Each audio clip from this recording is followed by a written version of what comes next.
Today is our first session. I'm going to give you the demo. What are the course content that we're going to discuss? And the very first thing what I will do is like today, how to create a free tier account in the GCP. That is what is the agenda today. And first, I will also tell you what is the course content that we are going to discuss in our session. Okay. So all the things related to the course content. And after that, I will tell you how to create a free tier account in the GCP. First, let us understand what is a Google Cloud Platform, guys. Okay.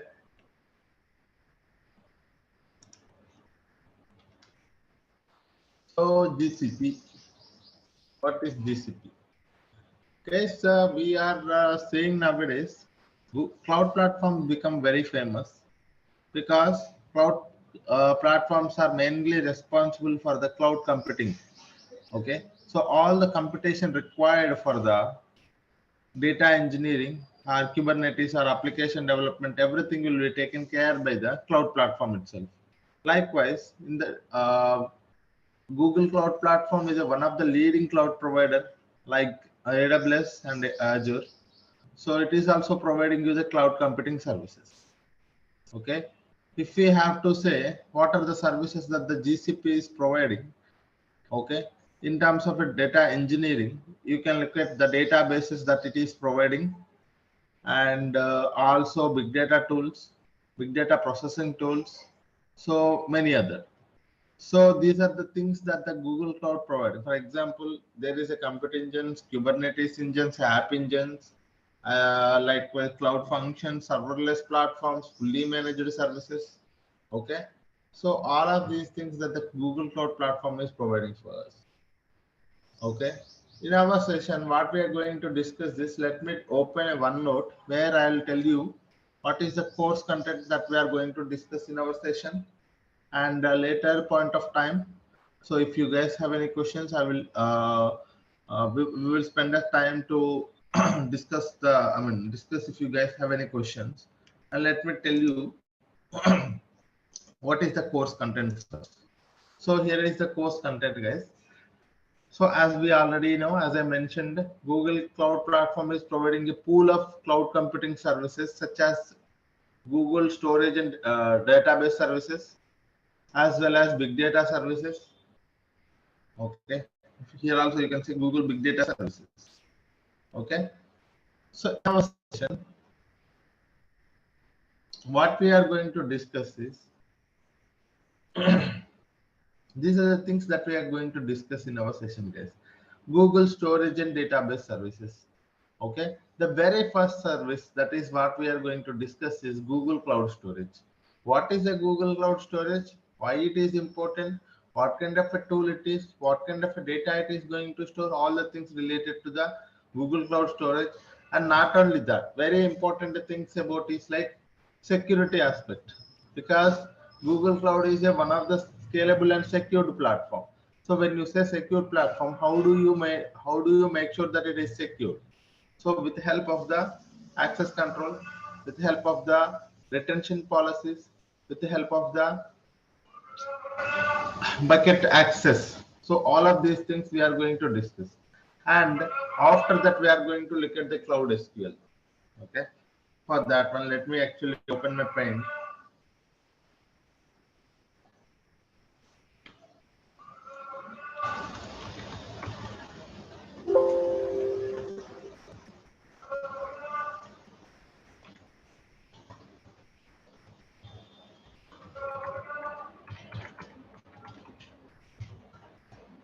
Database services. Okay. This is one point where we will be able to learn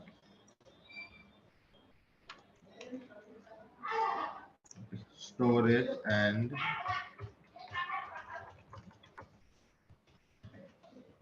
database services.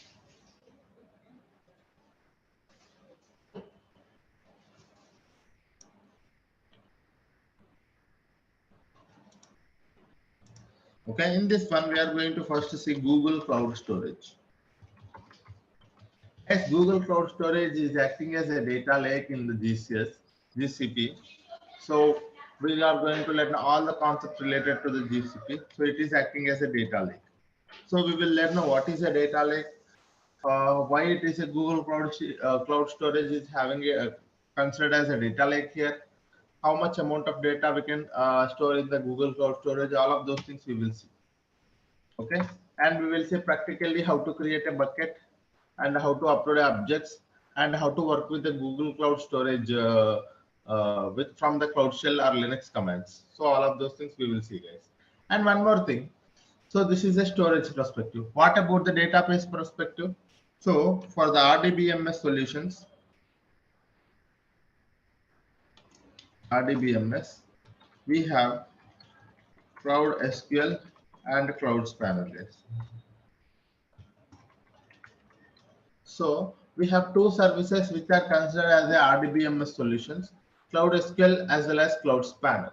What is this Cloud SQL, guys? Cloud SQL is one of the fully managed services provided by the GCP for running the MySQL database, MySQL engines, as well as PostgreSQL engines, as well as SQL Server. That means if you have a on-premises MySQL, if you wanted to migrate it to the same MySQL with the same version to the cloud, you have these services available, readily available, guys. Okay, so this is a Cloud SQL and Cloud Spanner that we are going to see in our sessions. Instead, I would say here like this.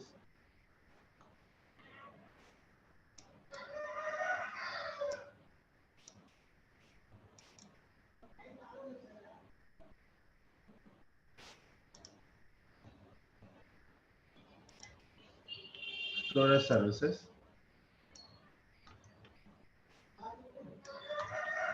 We have here RDBMS. In RDBMS, we have first one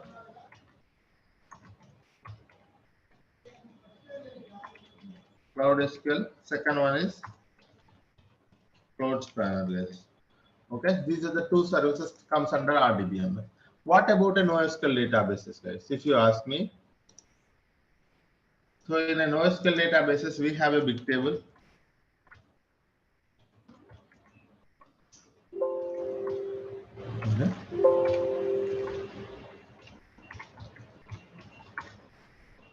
NoSQL databases.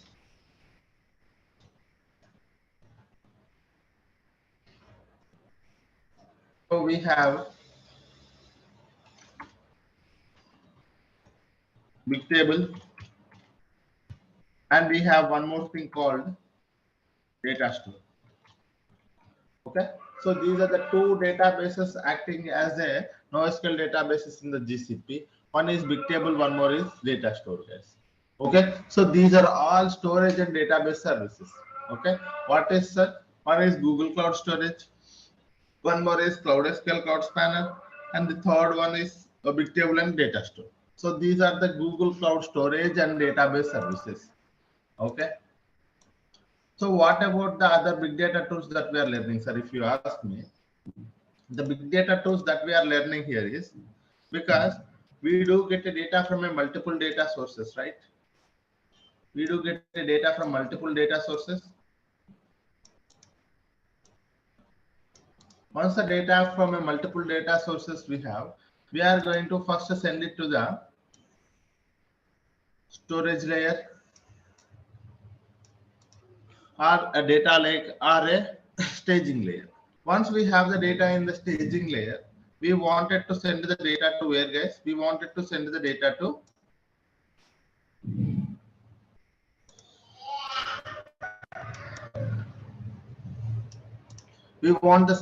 send that data to the data warehouse. After that, there will be a different users will be there. Either it will be ad hoc request, or it will be a reporting purposes, or it will be a business manager asking for a requirement.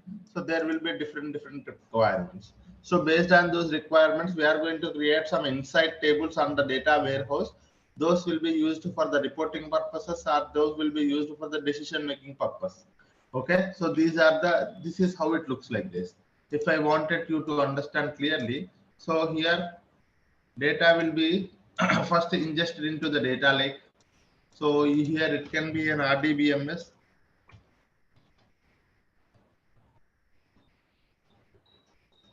It can be a web server on an application. It can be a web server on an application, guys. Or it can be a, a CSV file from an application, or IoT data from an IoT application. So you get a data from a multiple data sources. You try to ingest the data into the data lake. So this is your data lake, guys. You try to ingest the data into the data lake, and once you have the data in the data lake, you try to first send the data to the where, guys. You try to process the data and send it to the data warehouse. Okay, what you are doing, guys, here you are trying to process the data. Okay, process the data, transform the data, clean the data, whatever the things you name it, all of those things, guys. Okay, you try to process the data and send it to the data warehouse. Finally, as per the business requirements, it will be creating a ML models. There will be a dashboard requirements. There will be ad hoc requirements. So based on the BA requirements or ML or some ad hoc requirement. Ad hoc. Okay. So this is how it will be, guys. Okay, so this is what is the typical architecture of a data world, guys. A data engineering, in a data engineering, what we will do in a high level, if you want you to understand, this is what we do, guys. So we will be working on an ingestion process. Here it is a source, guys. You can think this is a source. Okay, from source to the staging or a data lake. People call it as a storage layer. Okay, and here we are going to do what, guys? Ingestion, right? Ingestion are collecting the data, and what we are doing is we are doing process. What we are doing in a data warehouse, we are trying to analyze the data, transform or analyze, right? Transform, finally analyze. Analysis. So this is what I am calling, what you know, guys. This is what is mean by a data life cycle. In a data life cycle, you're gonna get the data from a source. You do the ingestion into a storage layer, and you do processing on top of it to clean the data, prepare the data. You do some transformations on top of it, and you try to analyze the data to improve your business.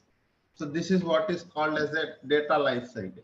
In a data life cycle, ingesting the data, collecting or ingesting the data, and storing the data, processing or transforming the data, finally analysis, or you can also say dashboards, report creation. You can also say a report creation, reporting.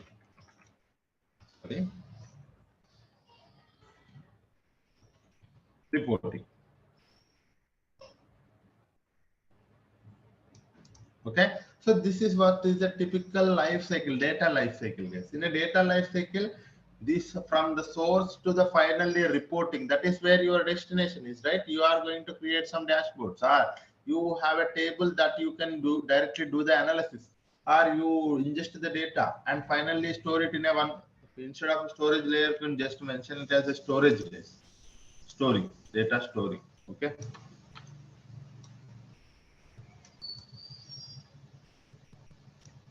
Okay, this is what it is, a typical architecture. In this one, what you are doing, you are having a data sources from here, and you are ingesting into the data lake, and from the data lake to the data warehouse. Finally, you will be having a different requests. So based on this one. So in a data life cycle, these are the processes that you are coming up with, guys. In this one, you see, you are having a source, sorry,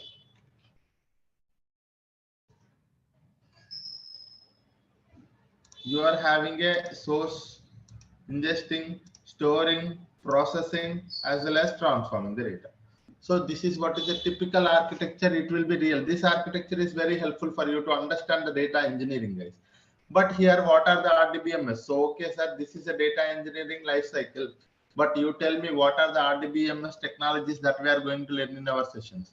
If you ask me that question, okay. So here I have mentioned here RDBMS, Cloud SQL and Cloud Spanner. Sometimes it can be a non-RDBMS as well, nothing but a NoSQL databases as well. That can be a big table or a data store. Okay. Sir, for ingestion purpose, what are the tools that we are using, sir? There are plenty of the tools for the ingestion purpose. People are using the PubSub, people are using the Kafka connector. We are going to learn the PubSub, guys. Okay. What about the data lake, sir? As a data lake, we are learning the Google Cloud Storage, guys. Okay. What is the data lake, sir? In GCP, we are learning the Google Cloud Storage that is acting as a data lake. Okay. And after that, we wanted to do some processing on top of it, right? This is also very important step, guys. This is not the very simple step. Processing. What are the processing tools that we are going to learn in our session? If you ask me, I wanted to mention those points here. Okay. Data processing services. Data processing services, that first thing we are going to learn is data proc for Hadoop and Spark environment. Data flow for Apache Beam with Apache Beam programming model. Data fusion for creating a data pipelines without writing any code. One more is Cloud Composer, nothing but Airflow environment, managed Airflow instance, guys. For creating a DAGs, it is a workflow orchestration tool where you create a DAGs with the help of the Python coding, guys. Very important tool. Okay, you're gonna look at the PubSub. And so these are the data processing systems that you are going to learn in our session, guys. Okay. So this is what I call as a data processing tool. Data processing tools in GCP. Okay. So if you wanted to process the data, okay, you can use these many tools. According to your requirements, sir, if I wanted to work with the data, if I wanted to work with the Hadoop environment and Spark environment, then you go for the data proc. If you wanted to work with a serverless platform and Apache Beam programming model, then you go for the data flow. You don't wanted to create a data pipe. You wanted to create a data pipeline, but you don't wanted to write any code. You wanted to create a pipeline and do the transformations without writing any code. That's where you have to go for the data fusion, guys. And one more thing, you have a plenty of workflows with you and you wanted to manage all the workflows, schedule them, manage them. And even if something goes wrong also, if you wanted to take care of the fixing the problems, issues, you can look at the logs, all of those things. If you wanted to have, you can go to the Cloud Composer, that is the Airflow Manager instance, where you will be able to have plenty of options available. You can schedule the pipelines, you can monitor the pipelines, you can create the DAX, you can do anything in there. And one more thing is a PubSub is an big data ingestion tool where you will be able to streaming data ingestion tool where you will be able to create a topic and subscription for each and every application where you wanted to get the data. So a message will be pushed to the topic and via subscription data will be reached to the final application. So this is what is the data processing tools, guys. Okay. And after that, okay, after that, not only this one, sir. For example, in your company, you wanted to do some kind of a triggering. For example, think that in your data warehouse, you have created a one table and that table is having a lot of problems. Okay. If problems are more than one, you wanted to get an email alert. Okay, what do you wanted to do, sir? If a problem has if the issues are more than one, you wanted to get an email alert. Okay, that is one thing. And one more requirement is like you are creating a data bucket in the Google Cloud Storage and there will be a file uploaded. As soon as the file is uploaded to the data lake, you wanted to send it to the data warehouse by doing some transformations. Okay, so that is where one more you wanted to trigger an event. So if you wanted to do some kind of event based things, in the GCP, you have a cloud functions readily available, guys. It is a serverless platforms. You can go for event-based things. That is also we are learning, guys. Cloud functions, very important tool. This is also okay. The cloud functions also we are learning. And if you wanted to manage the user and access, identity and access management, user and project management. If you wanted to manage your project and user access, that's where you have a very bigger tool. It will be available in all the cloud platforms. That is IAM, guys, very important. In IAM, what is a user, what is a user account, what is a service, what is a service account, and what is the role, what is the permission, everything, each and everything, because this will be very helpful for those who wanted to manage the access. Because as a 3 years, 4 years experience, guys, or more than that, we need to understand at least who should be having access to what. Okay, who should be having access to what, and what kind of actions he can do it in that particular service. Unnecessarily we don't want it to provide access to anyone, right? So that is where we will be taking care of all the user access as well as the project management with help of the IAM. IAM is a very authorization tool, I would say. Authorization tool in the GCP. Not only in the GCP, it will be available in the AWS as well as Azure as well. Okay, identity access management, guys, that is also we are learning. So you will be able to see here data lake, cloud spanner, cloud SQL, cloud spanner, big table, data proc, data flow, data fusion, cloud composer, pubsub, cloud functions, and user and access management with the help of the IAM.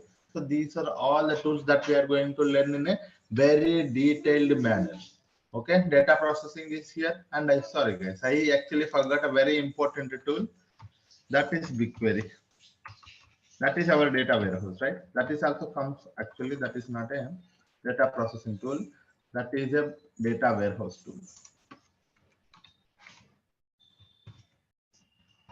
It is a BigQuery.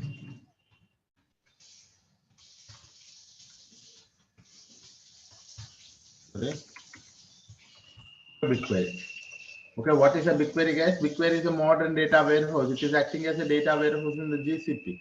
Okay, so this is also one more important thing that I actually forgot to mention somewhere. So this is a very important tool, sir, comparatively.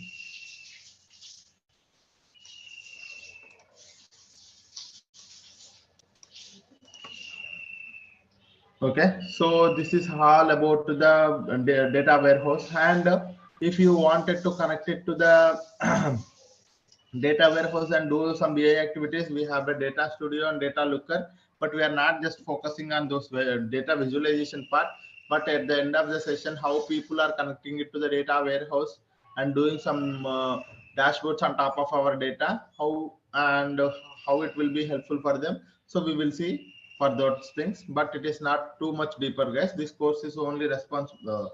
This course is mainly intended for the data engineers. Okay, so this is what we are going to do, guys. Okay, any questions anyone having so far on the course content? Any questions, guys?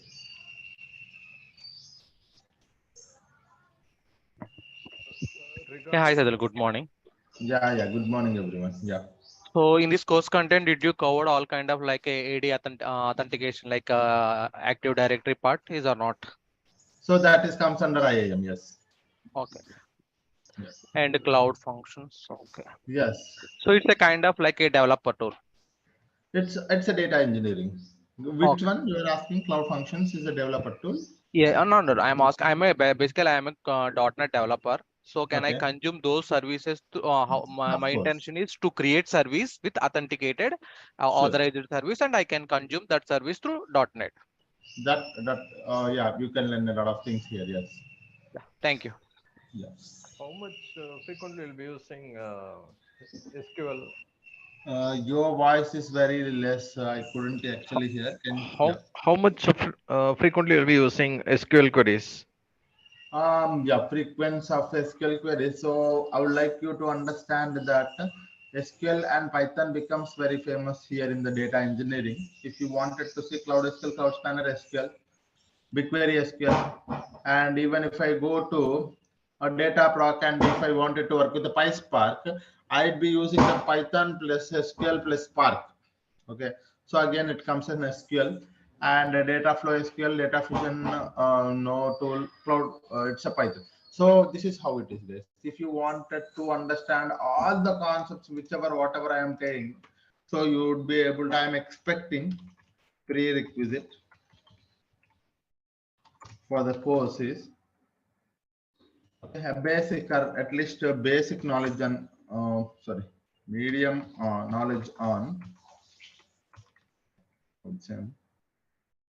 SQL and little bit of Python.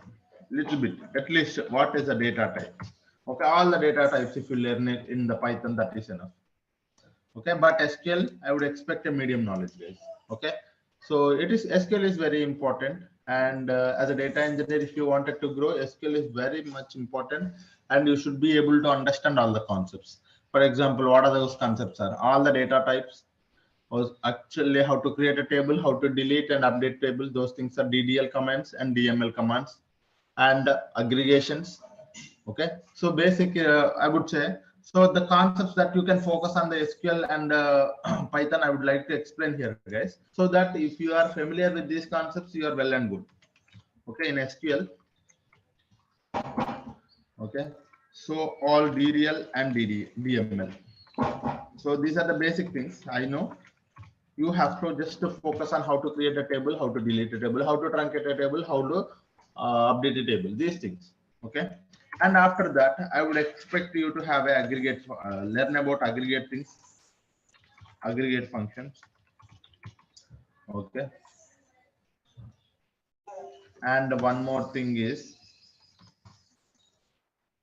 ranking functions, and the fourth thing is we have table. So there is a temp table, common table expressions, and there is also one more concept, so we focus on that as well. Temp table, common table. In a temp table, there is a local temp table, global temp table, and the common table expressions. So these things, CTE. And the fifth thing, I forgot one more thing. Yes, mainly, guys. So join. Okay, unions, group by, order by. Okay, group by, order by. I think this is it. If you are just are coming up, if you are focusing on these things, that is enough. In aggregate function, min, max, count, all of those things, ranking, row number, a dense rank, a rank function, all of those things, and a temp table and CTE joins. You will be at least inner join, left join, right join. That is enough. Unions, union and union all, group by, order by. I think this is enough, I believe, for the SQL, guys. Okay, if I remember anything, I will tell you. For the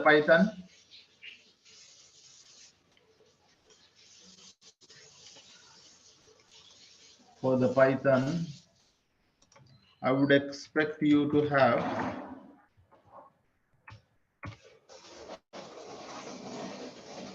first thing, data types, guys. All the data types and differences. Very important thing. It actually takes a lot of time to understand these data types. And okay, then the very next thing is like aggregate functions. How do you do it in the aggregate function? Okay, if you get a time, look at the map and reduce. And if you still get a time, just focus on pandas framework. In a pandas, look at the data frame concept, how to create a data frame concept. That's it. Okay, if you are just focusing on these things, that is enough, I believe. Okay, all the data types, aggregate functions, map and reduce, pandas, data frame concept, if you get it. Okay, but minimum, the basic thing I would expect is this thing, all the data types and their differences. Because if I say list, you should understand what is a list. If I say tuple, if I say a dictionary, if I use some other data type, you should be in a position to understand what is an array. You should not confuse, right? You should not, you should not be able to, you should be able to understand each and every term that I'm using in the Python. So that is what I want you to understand. Okay, so these are the concepts that I would expect from you guys. These are very simple concepts. If you sit for this is for 2 days, this is for 1 day, you'll be able to understand all of these concepts. That's it. And development perspective, what we are going to learn in our session, if you ask me. So these are the prerequisites, right? Sir, what I would be expecting, what kind of a development knowledge that I'm expecting from this course, if you ask me, you can expect, I would directly mention here itself, you can expect SQL development knowledge, and one more is PySpark development. Okay, these are the two things that we are focusing on. Okay, so sometimes we are also using the Python, so Python also you can do. Okay, so this is what it is. So I will also tell you how you can actually go for the Java also. So that is also fine. Sometimes one of the code or two of the codes I will also include the Java, but that is more for you to understand. Okay, this code, the code will also be there in the Java. But the thing is like our main focus is on SQL and Python for the data engineering, guys, because it will be really helpful for you if you wanted to grow your career in a data scientist level or a machine learning mode. Because as a data engineer, if you work for the next 2-3 years, you will be able to easily enter into the data scientist roles, or you can also go for the machine learning roles, because it is actually one another linked, guys. Okay. Okay. So this is what is a prerequisite that I would expect from you guys. Okay. Okay. This is the thing that I would, if you wanted to, sir, what are the concepts that I have to go for before coming to attending these sessions? What are the sessions? What are the things that I have to recapitulate? If you ask me, these are the things you recapitulate, guys. Okay, go for recap. And we will be learning SQL development, Python, PySpark, all of these things. No worries, because SQL will be used in most places. Python will also be used in most places. Okay, so that is one more thing. And we will also be looking at different formats, guys, CSV, Parquet, and big data formats. So I will also be telling you what are the difference between the big data formats. So because in the interviews, some people are asking me if you are working on a big data development. So did you work on the Parquet, and what is the main advantage of using the Parquet? Those kind of things also we will discuss in our sessions. That is not a problem. And I think that is enough, guys. If I missed any questions, okay, I think, yeah, roles offered after this course. Like once I have completed this course, what are the roles I am eligible? If you ask me, you can go for the data engineering roles. You can go for the Google Cloud platform and GCP engineer, GCP data engineer, as well as big data developer, PySpark development. You can able to work in the PySpark, because we are not just working in only one area, guys, right? So you can see each and every tool itself, it is a one project, guys. So data project will be there, data flow, data fusion, composer. So these are all roles itself. Okay. So some data engineer working on a data proc, some data engineer working on a BigQuery, some data engineer working data fusion, some data engineer solely working on creating a data. So this is how it will be. And some people working on RDBMS data migration projects. Okay, data lake projects. So these are all things are related to the data projects only, guys. And after this, all the concepts are covered. Okay, during our course also we are going to cover many projects. So few projects are covered. I mean, once for example, if I am talking about a data proc, while I am doing the data proc, I will be able to cover the project as well. So what are how many projects that we are covering? If you ask me, guys, we are going to cover almost 4 to 5 projects, real-time projects. And one more thing is like, these are real-time projects you can able to put in your resume. That is one point. And one more thing I want you to understand is like, okay, so whenever we talk about a one service, I would go to the Google Cloud platform and I will try to explain all the things about that service theoretically and practically. and I will implement a solution there itself. So what you have to do is like you take some time in the day and you have to practice the same thing so that you will be able to understand, because practice gives you a lot of knowledge, guys. Understanding everything seems very simple. Okay, while I'm explaining, everything seems very simple, but after 2 days, 3 days, if you don't practice the thing, you wouldn't be able to understand the concept after 2 or 3 days. Okay, I want everyone to put at least spare 2 hours every day, 1 hour for the class, 1 hour for the practice session. Okay, so that is what you have to do, guys. And this course actually takes 40 to 45 hours, guys. More than 40 hours. Okay, more than 40 hours it will take. Okay, we will be having a daily Monday to Friday, 1 hour session. Okay, this is one more thing, and recordings will be shared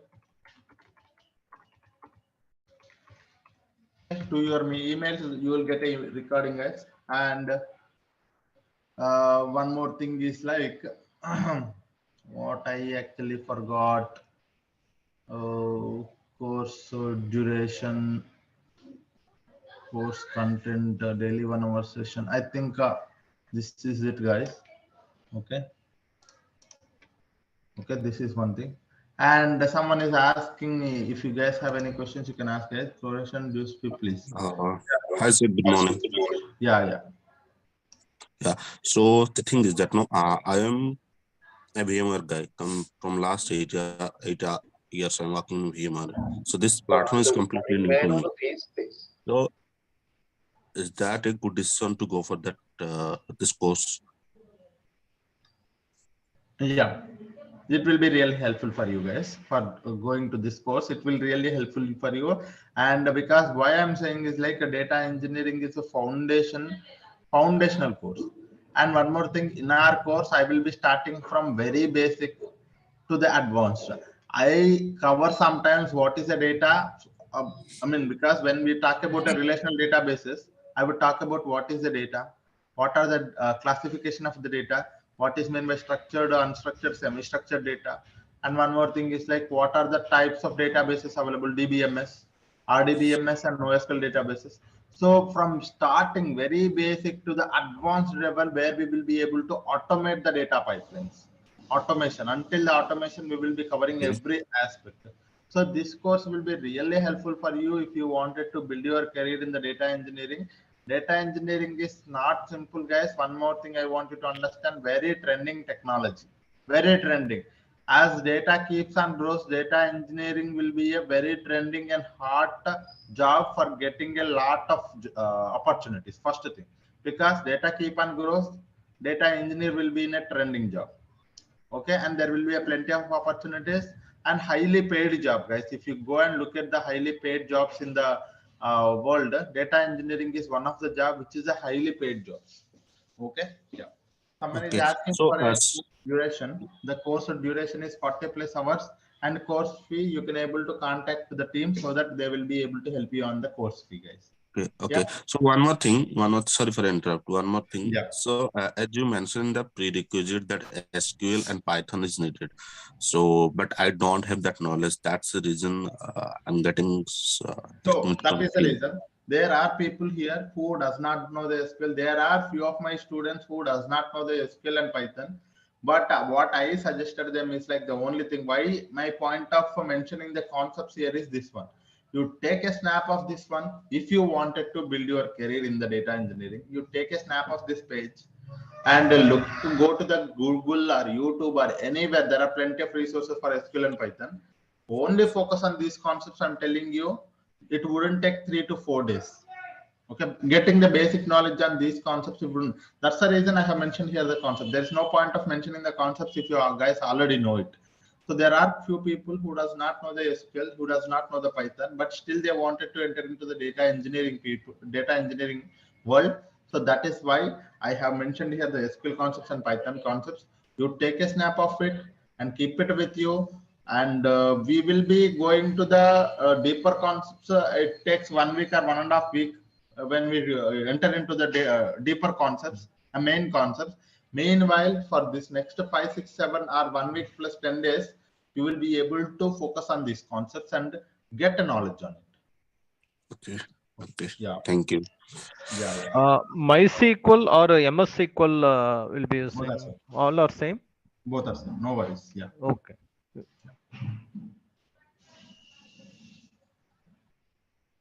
So someone is asking me, I'm planning to make a move in the data engineering. I'm having a 10 years of experience in the Oracle database. How it's helpful for me?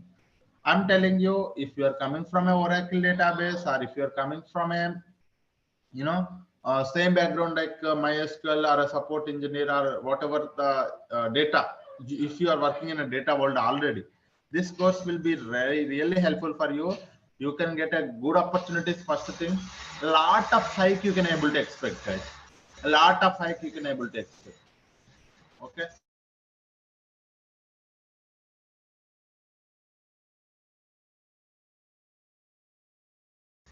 Okay, so you can expect a good opportunities, and you, if you wanted to be in a trending job, this role really help you. You worked on my Oracle DB. It is kind of a very good job, but you wouldn't be able to get a high XR. You wouldn't be able to get a laptop opportunities if you wanted to try it out. But data engineering is a very trending job. After 10 years, you wanted to again switch a job. It is again very trending. So it will be there for next 10 to 15 years. Data engineering in a very good position, guys. But this is one thing. And what is the course fee and who can help us to let us know? So for the course fee, guys, you can actually go for, okay. Um,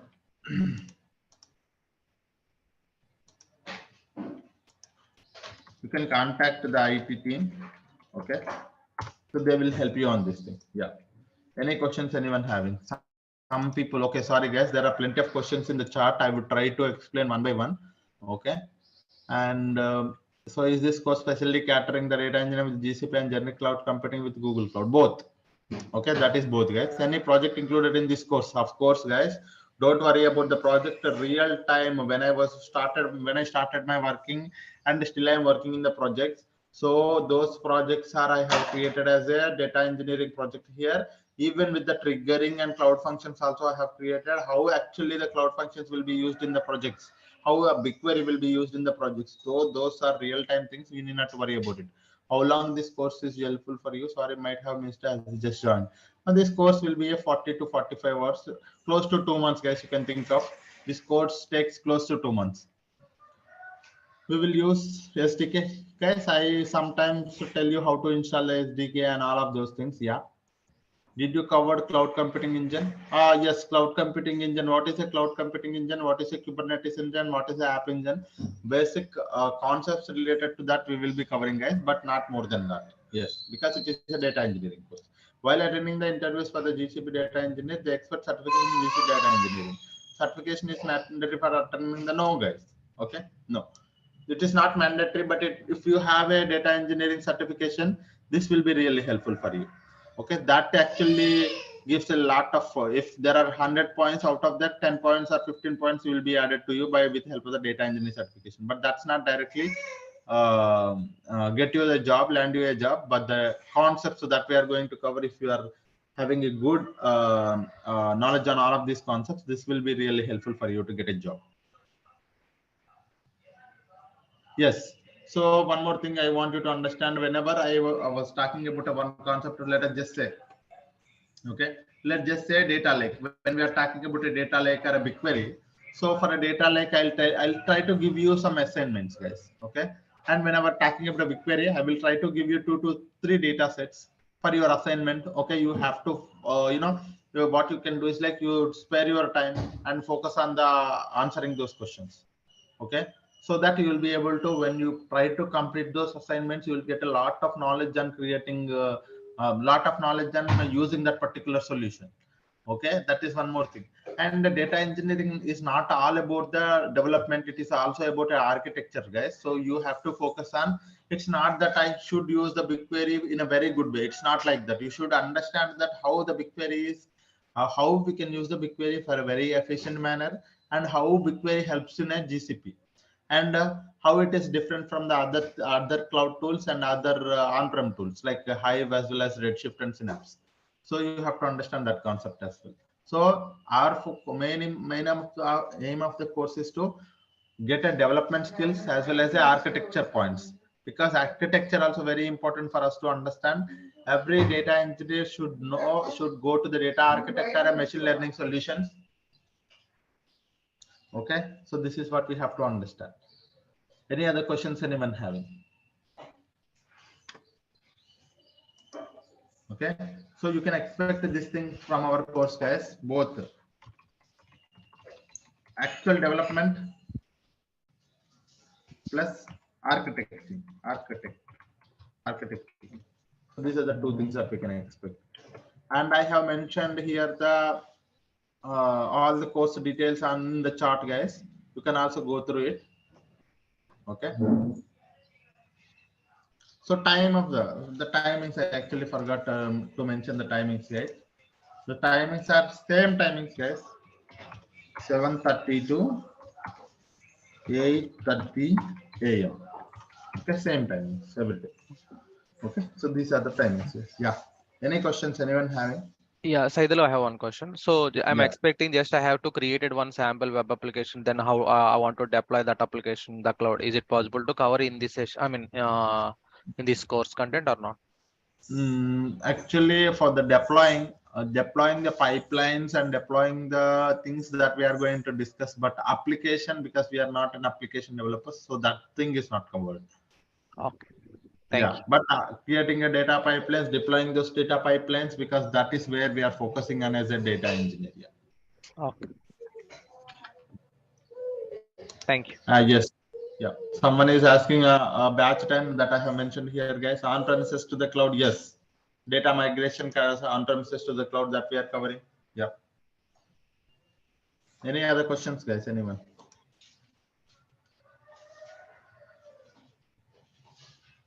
From tomorrow onwards, we will be having a initial classes, guys. Today is a demo class, right? So that's the reason. Yesterday's we had a workshop. Today we are having a demo class, first demo. So in the first demo, I'm telling all the things that we are going to cover in our session. Tomorrow, I am going to start with the Google Cloud Storage. So before that, I want you to understand how to create a free tier account. Okay. So I would tell you tomorrow itself. Okay. It wouldn't take more than 5 minutes or 10 minutes. Okay. Tomorrow I will tell you how to create an account. And this is an course content and everything, guys. If you guys have any questions, you can ask me. Otherwise, if you have time, I will tell you how to create a free tier account today itself. Yeah.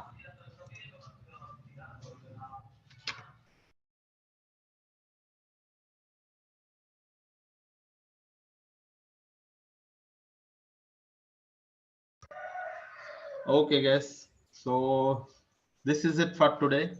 So hope I have given you a good understanding of what are the services that we are going to cover in our sessions, and hope you got some idea about a data engineering and a prerequisites, as well as what kind of a things that we have to focus on before entering into the data engineering, and what kind of learnings that we can expect out of this course. Okay.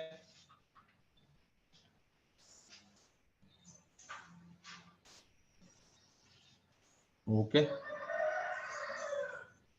So there will be a comparison, guys. So someone is asking AWS to the GCP. Whenever I am covering one service in the GCP, I would also tell you what kind of a service that is the same available in the AWS as well as Azure as well. So you will be able to have some knowledge on topic names of each and everything. But the only thing you have to understand, one thing is like, if you learn two cloud tool, that means you are learning all other cloud tools. The only thing is like you do not know the proper terminology. That's it. Okay, so if you are learning one tool, that means one cloud tool means you are learning other clouds as well. Okay, so don't think that if I learn what could be a thing, that if I go to the company, if they're asking me to work on AWS, it's the same thing. You need not worry about it. The technology is same. The only thing is like a platform is different. That's it. Okay, any GCP support job roles. So all these things, development plus support plus big data developer plus admin plus, this course will be for all of the things, guys, because we are covering the IAM for the admins. We are covering the if you are wanted to go for a support, you need to know the services first. So you should know the development plus support. This course is for the development. If someone wanted to go for a data engineer, a developer or a supported developer, support engineer, or admin. So this course will be helpful for all of you guys. Yeah.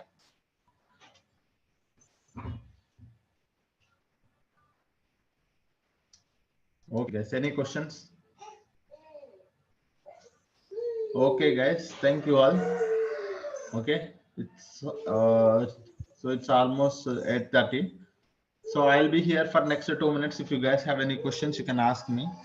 Otherwise, we can wind up the session. Tomorrow, with a very fresh mind, with a very positively, we are going to start our sessions with the Google Cloud Storage. So come up with a very fresh brain, sir, so that you will be able to learn and explore a lot of things in the GCP. This is not just a topic that we are going to explore. We are going to enhance, what I would say, we are going to acknowledge the development, how the Google Cloud platform has designed all of these tools, how these tools are going to helpful in our day-to-day activities. And one more thing is like these technologies are very good, and we will be able to work with any kind of data. So from tomorrow onwards, we are going to learn a lot of new things. Okay, keep your brain open for learning all of these things. Come up with a very fresh brain so that we will be able to see a very new and trending technologies. Okay, guys. Yeah. Thank you all. Thank you. Yeah. Thank you. Thank you, guys. Thank you. Have a great day. Thank you. Will you be sharing today's recording? Yes, you will get a mail for today's recording, guys. Don't worry on that. Yeah. Yeah. Thank you all. Have a great day.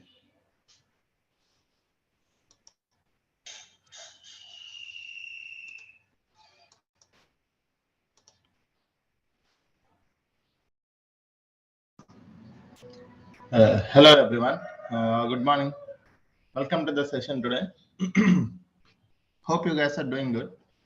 So, yesterday we had discussed what is the course content and everything. Recording in progress. Right? From today onwards, we're going to discuss the very first topic, that is in our GCP, we have a GCP database landscape and big data landscape. So one by one, we are going to start with. So in a first half, I'm going to explain few concepts related to the databases, that is our Google Cloud Storage. And after that, we're going to start with at the second of our session, I will tell you how to create a free tier account in the GCP, so that you'll be able to create a free tier account. After that, you'll be able to practice what are the sessions that we are having in. So let me start with the session today. So in the GCP database landscape, this is the agenda, guys. Okay, we are going to explain all the GCP databases landscape and the differences between the RDBMS as well as NoSQL databases. And in this one, we are going to look at the Cloud SQL, Cloud Spanner, and Bigtable. Okay, so these are the things. So first, we're gonna see in data lake modernization in the GCP. If you wanted to have a data lake in the GCP, how we can have it? So which tool can be acting as a data lake in the GCP? Let us see one by one, right? So yes, we already know what is a data lake, guys. A data lake is a centralized repository to store the data. Okay, a centralized repository to store or retrieve the data as per the business requirement, right? So what kind of a data we can store, guys? You can see here. We can store structured data, semi-structured data, unstructured data. We can store either if it is a batch data or streaming data. It should be able to withstand for SQL, ML, and searching. We can able to store on-prem data, cloud data, and this data. So it is a scalable and secured platform to store the data, retrieve the data for further analysis or processing purpose. So this is what is a data lake, right? We have seen what is a data lake. Let me try to tell you what is a data lake from my notes. This is my notes, guys. Where is that?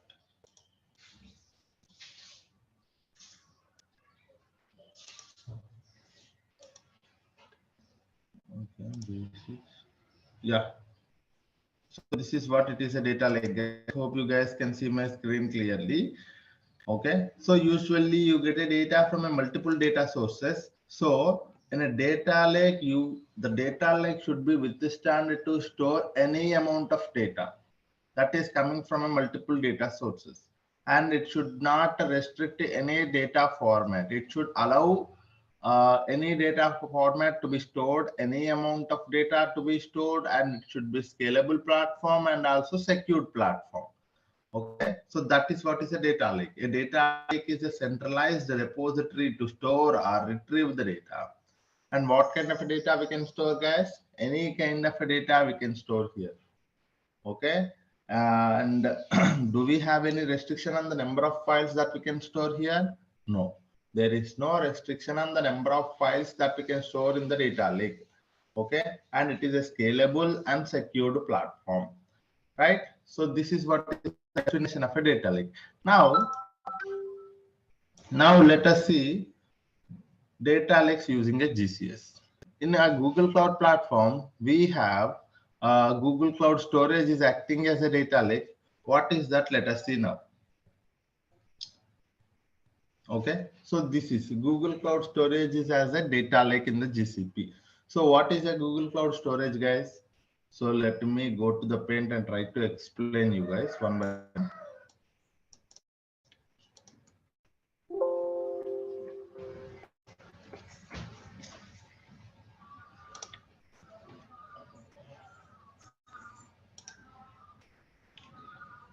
So from today, from the very first topic that we are going to see is Google Cloud Storage. What is a Google Cloud Storage? Let us see first.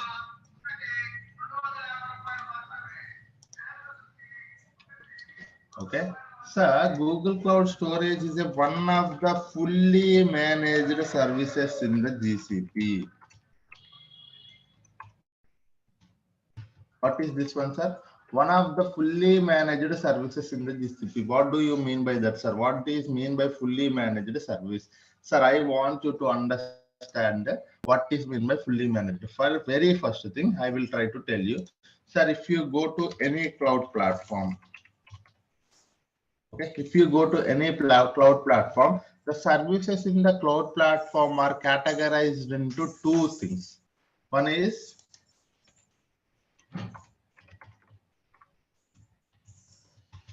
managed instance,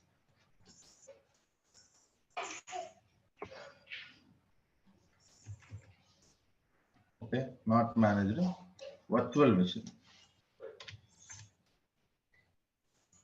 Second one is managed instance, and third one is serverless. Okay, sir, VM based. People call it as a VM based.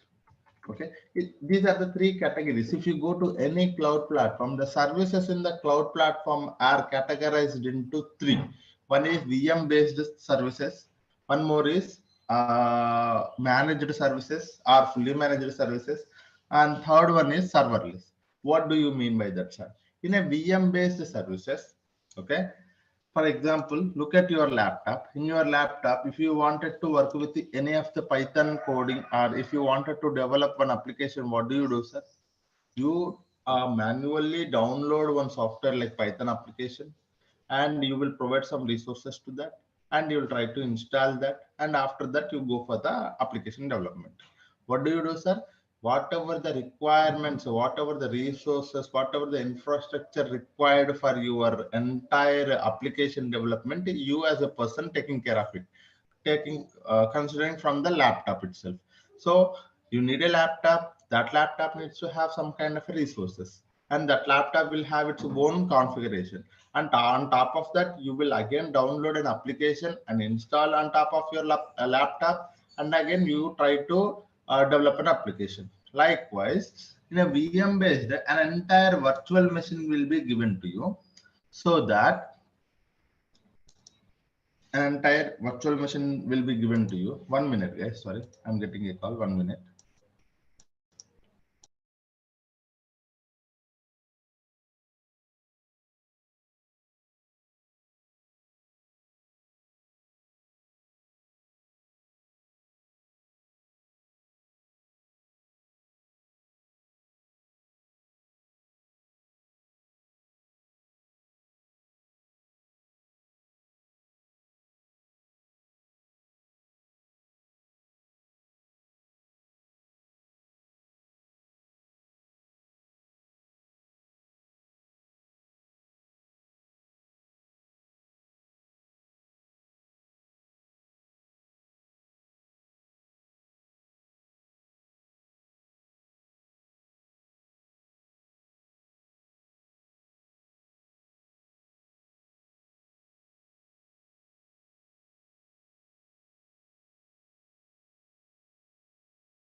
Sorry guys, I back now. So there are three categories in the cloud platforms. One is VM based, managed, and serverless. But before this one, if you wanted to understand, there is a one more category which is not a cloud platform. That is non-cloud platform. That is, we call it as an on-premises, right? So we have a one more thing is also there, that is on-premises. It is not a cloud. In on-premises, if you wanted to work with any of the application development, you have to manage your physical infrastructure. Okay. Physical infrastructure you have to manage. Again, if you need to have a separate environment, you have to manage your virtual machine. Manage the virtual machines. Manage the VM. And again, if you wanted to work with an application, you have to manage your application. Okay, because you have to download, install, all of those things. Again, you are the person need to develop the solution. Okay, so in a typical architecture, this is the things happening is in any company. If someone wanted to work with the any application development, first thing there will be a resources part. One is infrastructure. So as a person, we have to take care of the physical infrastructure. Again, if we have to have a development environment separated for each application, we need to go for a virtual machines. And again, we have to manage the application configuration. And finally, we can develop the solution on top of the service. So this is what it is. So in an on-premises, you as a person have to manage all of these things, guys. Okay, in a on-premises, we have to manage all of these things. Okay, but if you go to the cloud platform, what is the main advantage? Let us see one by one. Okay, very important thing, guys. No one will tell this point, but you have to understand, because somewhere you are seeing a VM based services, somewhere you are using a managed services, somewhere you are using a fully managed serverless platforms. So now you will be able to understand the concept of this one. Okay, in a VM based, you need not to manage the physical infrastructure, because the physical infrastructure will be provided to you in the form of a virtual machine to you. In the cloud platform, you need not to manage the physical infrastructure, but you have to manage your configuration for the virtual machine. You have to manage your application platform as well as development. Okay, in a VM based services are hosted, people also call it as a hosted, guys. VM based are hosted services. In this one, you need not to manage the infrastructure here, because infrastructure will be provided to you in the form of a virtual machine. And after that, managing the virtual machine, managing the application, and developing a solution is on you. Okay. But who will be taking care of the physical architecture? The cloud platform will be taking care of it. And if you go to the second category, that is managed services, the physical infrastructure will be taken care by the cloud platform, and managing the virtual machines also taken care by the virtual platform, and only the application and development will be taken care by you. Managing the application, managing the developing a solution will be based on you. Okay, you have to manage it, you have to take care of it.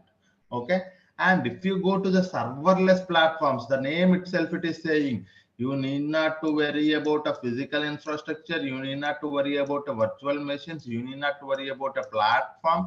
Managing application, nothing but managing the platform, guys. Okay, you need not to worry about a platform, you can directly go for the development. Okay, this is what the cloud platforms are doing, a best thing for us.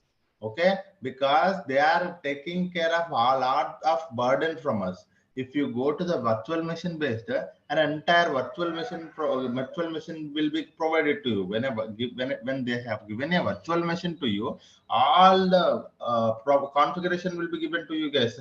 If you need this much of, if you need 500 GB, 1 TB, 10 TB, 100 TB of storage, networking properties, as well as a RAM, if you need to have a lot of CPU, you can select it. Okay, so a highly robust virtual machine, you can select it. If you go to your laptop is a small machine which will be having only small configuration. But if you wanted to have a very heavy machine with a large properties, you can select it. Okay, that properties will be that management of the virtual physical infrastructure will be taken care by the cloud platform. How, sir? We already seeing some data centers, right? Google have its Google data center, Amazon having its Amazon, and that's where they are managing the physical infrastructure and managing the virtual machine, managing the application, and developing an application will be on you when you go to the VM based services. If you go to the managed services, physical infrastructure as well as managing the virtual machine will be taken care by them. Only the application development, application and its development will be upon you. Okay. And if you go to the serverless, only the development part you are talking about. Because we will see in our upcoming classes what is the fully managed, what is the serverless. So if you go to the VM managed, you can look at the compute engines. Okay, compute engines are there. Kubernetes engines are there. GCA, GKE. So these are all comes under VM based services. Guys. If you look at the managed services, we are every day looking at managed or fully managed. You can see that. So managed services are like managed services, Dataproc you can think of.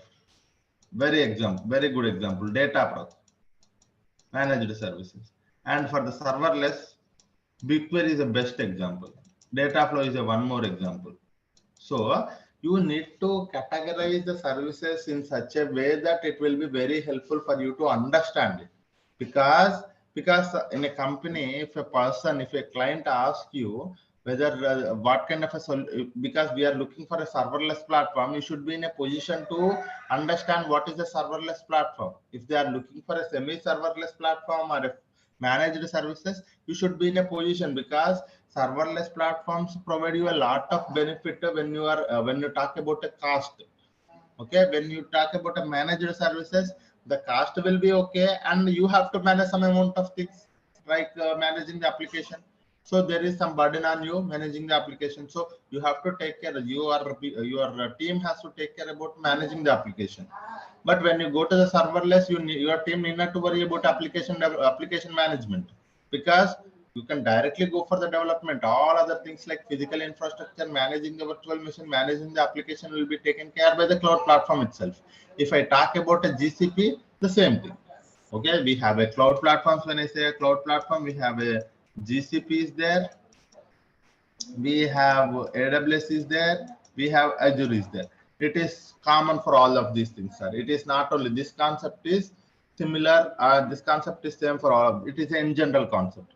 Okay, now you got it. What is a VM based, what is a managed, what is a serverless. Now, if I go to Google Cloud Storage, it is managed or fully managed. Fully managed is also called as a serverless, sir, sometimes. Okay. If you go to the Google Cloud Storage is a fully managed service. Okay, what is that, sir? It is a fully managed service. What does that mean? It is all the infrastructure required for the, okay, all the, you can also say it is actually a managed service or fully managed. Actually, I can't. This one. Okay, so a managed service. When I say a managed service, all the infrastructure, physical infrastructure, as well as the virtual machines will be taken care by the GCP. Okay, what are the rest, guys? You have to create your own application. Okay, when I say application, how the Google Cloud Store, how the Google Cloud Storage operates, you have to understand. Then only you will be able to understand the what is meant by fully managed service. Because I know that Google Cloud Storage is operates with help of the bucket and files. You have to, when I say a fully managed service, all the physical infrastructure and virtual machine will be taken care by the GCP, and bucket configuration you have to provide. What is meant by that? You have to provide the bucket configuration. When you provide the bucket configuration, a bucket will be created for you. Okay, and after that you can upload files, you can go for the development. When I say development for the GCP is creating a file or uploading a file, uploading a lot of files, creating many buckets, so like that. Okay, what is meant by fully managed? All the resources as well as infrastructure will be taken care by the GCP itself. So for that point, I have explained all the things, guys, because this terminology will come all the time. So that's the reason I have told, I have to tell, I have explained here. Now,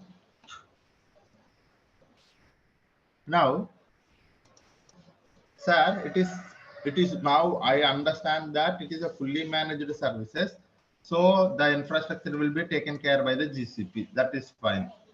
So now tell me what kind of a service that the Google Cloud Storage is. What is the main intention of having a Google Cloud Storage in the GCP?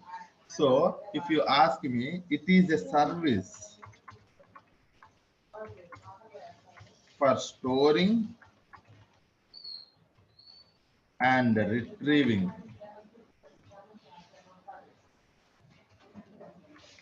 the data. Okay, so what kind of a service it is, sir? If you ask me, it is a service for storing and retrieving the data. Sir, what kind of a data I can store here? Sir, what format data I can store here? Sir, how many files I can store here?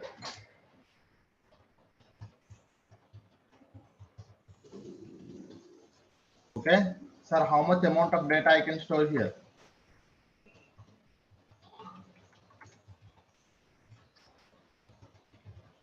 Okay, so sir, it is a fully managed service. It is a service I would say. It is instead of that,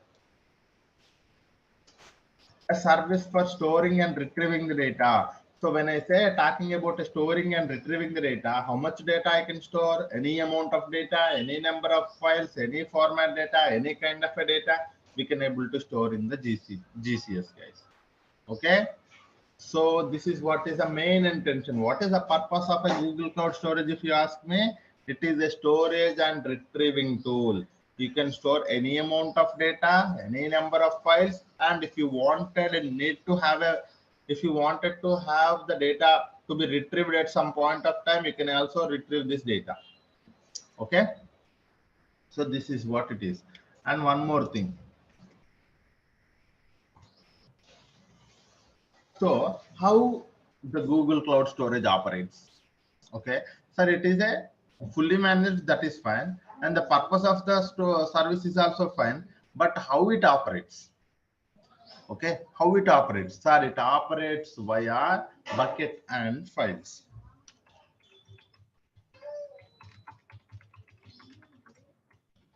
Okay, it operates via bucket and files. Sir, some people does not know what is a bucket. I want you to understand this terminology now. Okay. Sir, what is a bucket? Sir, a bucket is a container. The terminology is this one, sir. Bucket is nothing but a container, or some, if you does not know what is a container, also you can think of your folder. Okay, a container is not, a bucket is nothing but a container, and terminology for the object is nothing but a file of any format. Okay, so this is what is the terminology, sir. Now you will understand. So in a Google Cloud Storage, we are storing something and we are retrieving the something. So how the Google Cloud Storage operates? Sir, in a Google Cloud Storage, it operates via bucket and objects. I should mention here objects, not files, because the terminology is an object. Okay, it operates via bucket and objects. Okay, what is a bucket? A container or a folder. What is an object? A file of any format. So what does that mean, sir? If it is operating via bucket and object, do I have to create a bucket to store the objects? Yes. So you have to create, we have to create to store the objects.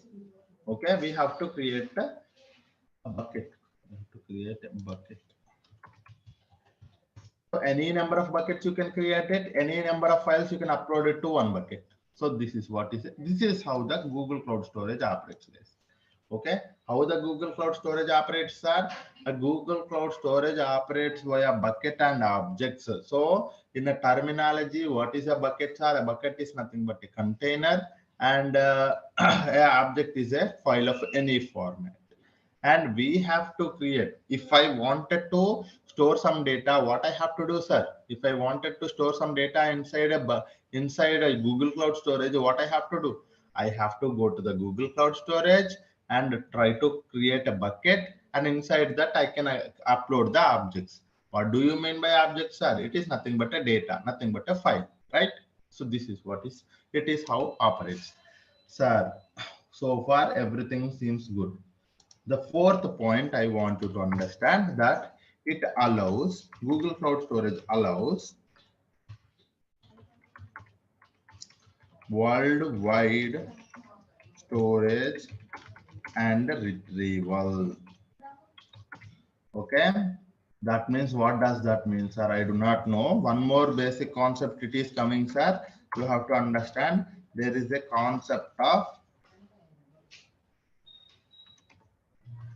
region, multi-region, multi-region, and one more thing is a region, multi-region, dual region. Okay, so this is what, if it is allowing a worldwide storage and retrieval, what does that mean, sir? At any location you can able to store the data, at any, from any other location you will be able to retrieve the data, but you have to select a proper region and multi-region and dual region. According to that, if you wanted to store and retrieve the data within the region, you can go for the within the region option. And if you go to the multi-region, the data will be retrieved across all the regions. And dual region means within two regions. Okay, we will see this difference. Okay, this is actually takes some time, so we will see this difference tomorrow. Okay, what is the main intention of having a regional service, regional storage and multi-regional storage and dual region storage? Because there is a difference between them, and there is an advantages also there, and there is a cost in terms of a cost also. You can look at it, guys. If I go to the region, the cost will be little lesser. When I say dual region, the cost will be little higher. If I go to a multi-region, the cost will be little more higher. And we will see that tomorrow, the main difference, why it is. So that is one thing that we will see tomorrow, guys. The fifth point is, as I told you, scalable and secured platform. What does that service, sir? It is a one more final point, sir. It is a scalable and secured platform. So we will see what is meant by secured platform. And I just want you to give you an overall heads up to the Google Cloud Storage. Now you got it. What is a Google Cloud Storage? The only thing you have to understand today is that what is a Google Cloud Storage, and what is the main purpose of having it, who will be taking care of the resources here, and how it operates, how the Google Cloud Storage operates, and what kind of a tool it is, whether it is a storage, worldwide storage or a retrieval service, and whether can we go for a secure, whether it is a secure platform and scalable platform or not. This is the only point you have to understand, guys. Tomorrow we will see how to create a bucket. Inside that, all these things, like when I say secure platform, right? So we can able to say access control, and very basic concepts we are going to see tomorrow. Object versioning. What is mean by all of this terminology? We will see retention policy. Okay. Okay. And one more thing is also there, storage classes. Okay, we can also go for the storage classes. While you are creating a bucket, there is also a storage classes. So tomorrow we will see all of these things, sir. Whenever you wanted to create a bucket, so you can select a proper bucket name and a location where you wanted to. So when you wanted to create a bucket, you have to give a proper name to the bucket.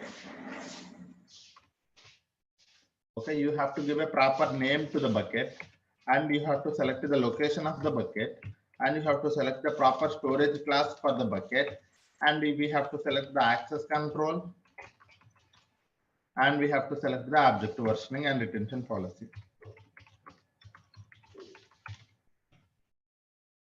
retention policy. Okay, tomorrow we will see in while we are creating a bucket, all of these concepts we will see because these are the practical concepts. Okay, so what are these? How we have to give a proper name to the bucket, because it is not directly, sir, I can give any name. Okay, it is not like that. It has to be a globally unique name. How to select a location? When I say select a location, we know that we have a region option is there, we have a dual region option is there, we have a multi-region option is also there. And storage classes, there are 4 storage classes like standard, nearline, cold line, and archive. Access control also, we have 2 options. Access control at rate bucket level, access control at rate object level is also there. So we have to see all of these things while we are creating a bucket. Okay, today hope you got some idea about a Google Cloud Storage as well as the different varieties of the services in the cloud platforms. Okay, yeah, any questions so far on the Google Cloud platform, guys?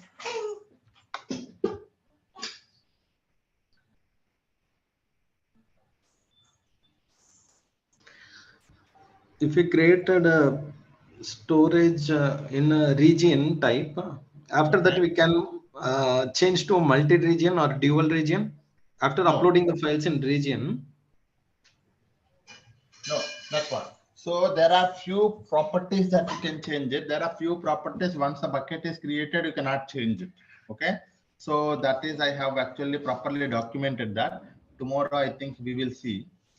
Okay. What is a bucket and how to create a bucket.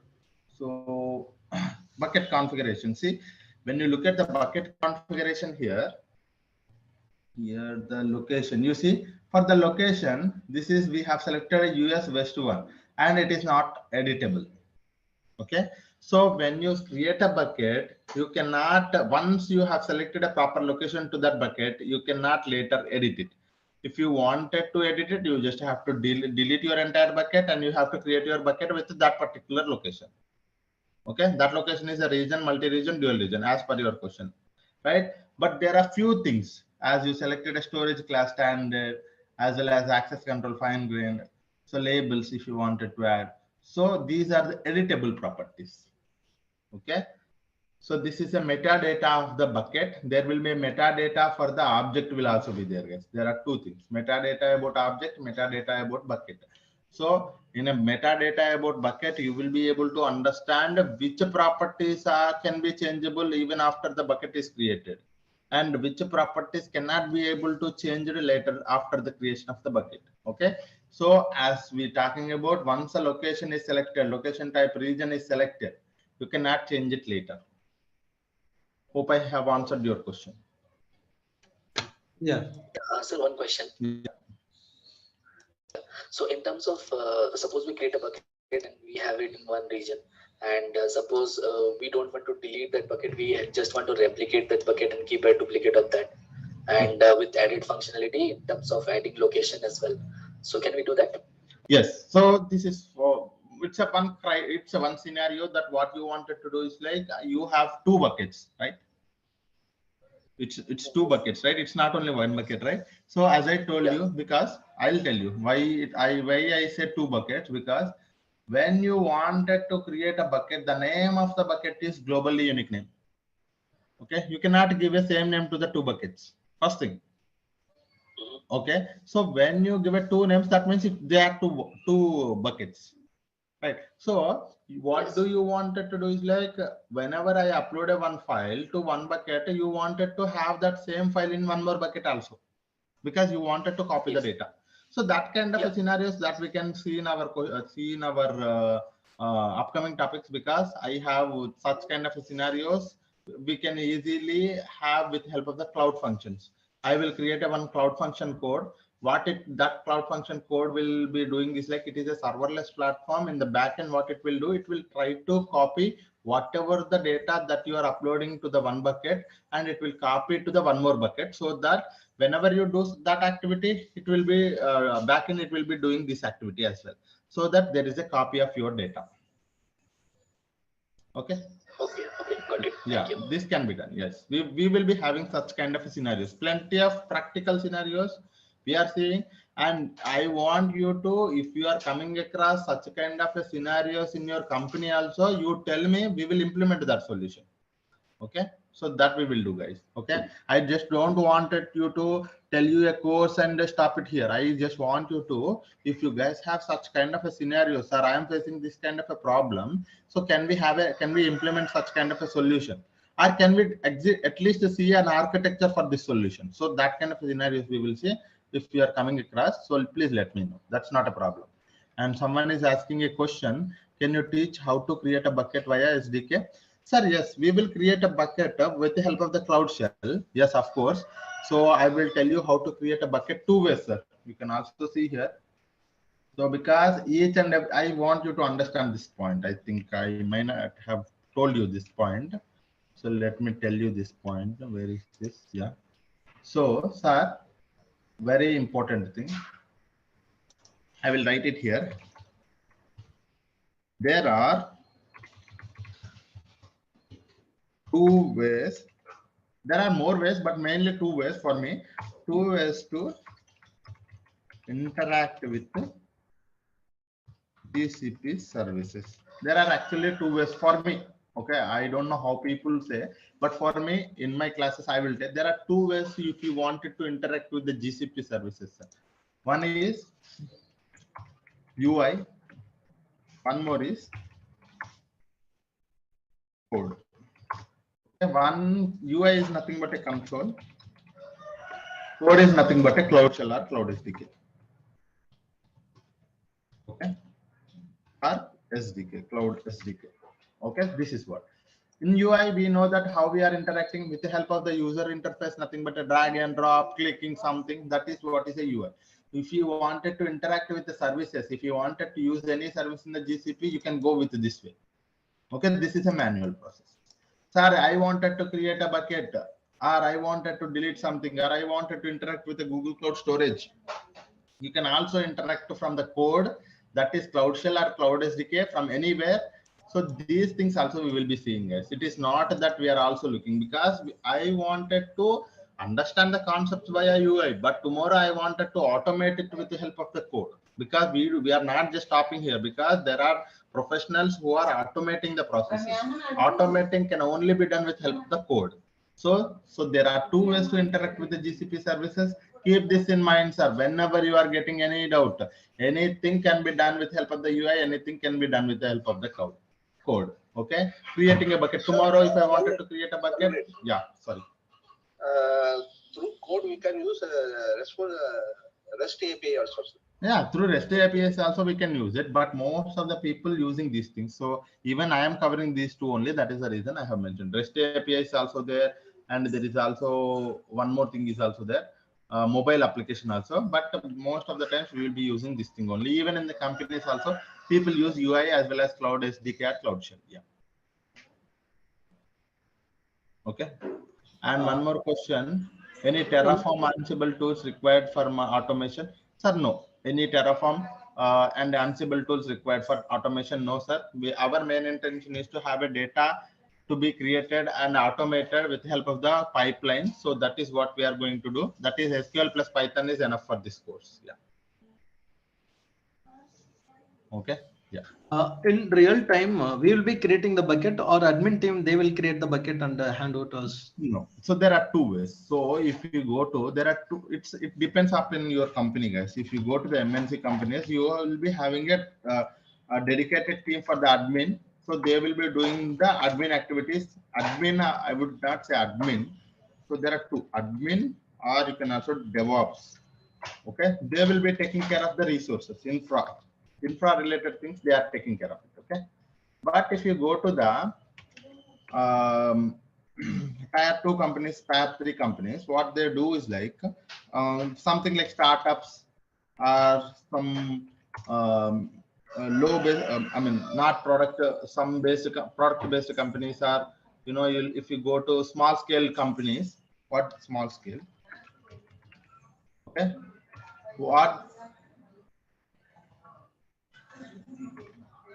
What they do is like they will provide an entire, because it is a small startup company, and you have to do everything on your own. In that case, you will be getting a chance to work on the UI. You will be getting a chance to creating a bucket, anything. You yourself have to work with the admin activities as well. That means IAM, all of those things, and permissions, roles. You yourself have to create a bucket. But when you are going to the MNC companies, most of the times they will not providing you access to do that. But there is an environment called sandbox. In that sandbox, you can do anything. But if you look at the prod environment, they will not provide you no access at all. Okay, if you wanted to practice anything, you can go and do it in the sandbox. But in the startup, you will be providing an access to all of the things. You can able to work with that. So this is what it is. Okay, yeah. You will team BigQuery with loading files with the real-time scenarios. Yes, guys, I will teach. It's not team, right? You will teach. Yes. So you will teach BigQuery with loading files with the real-time scenarios. Don't worry about that. We will be having a plenty of such scenarios. Data proc, data flow, everywhere we are using the BigQuery. And I will take some CSV files. I'll upload it to the. I'll upload them as a. I will upload it to, sorry, I will create a tables on top of those CSV files. And one more thing also, what we will do is like, we will automate that process. Okay, as I told you, I don't want it to manually do it tomorrow. Okay, if a CSV file available in the GCS bucket, what I wanted to do, sir, automatically it has to create a table inside the BigQuery. Okay, that automatic scenarios we will see. Don't worry about that, sir. Plenty of automations, plenty of scenarios, topics, real-time things we are going to see in our thing, guys. Don't worry about that. Yeah, just to focus on the knowledge, you will be able to get a lot of real-time scenarios from me. The only thing is like, please be attentive during the class. Yeah, yeah.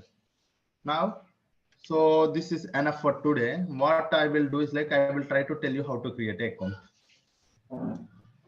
So we will see tomorrow rest of the concepts. Okay. Now let us see how to create a bucket. Sorry.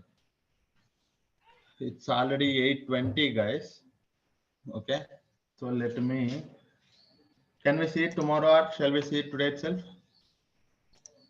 Sir, I would tell you, so some people are asking for the, yeah, some people are asking for the slides and some people are asking.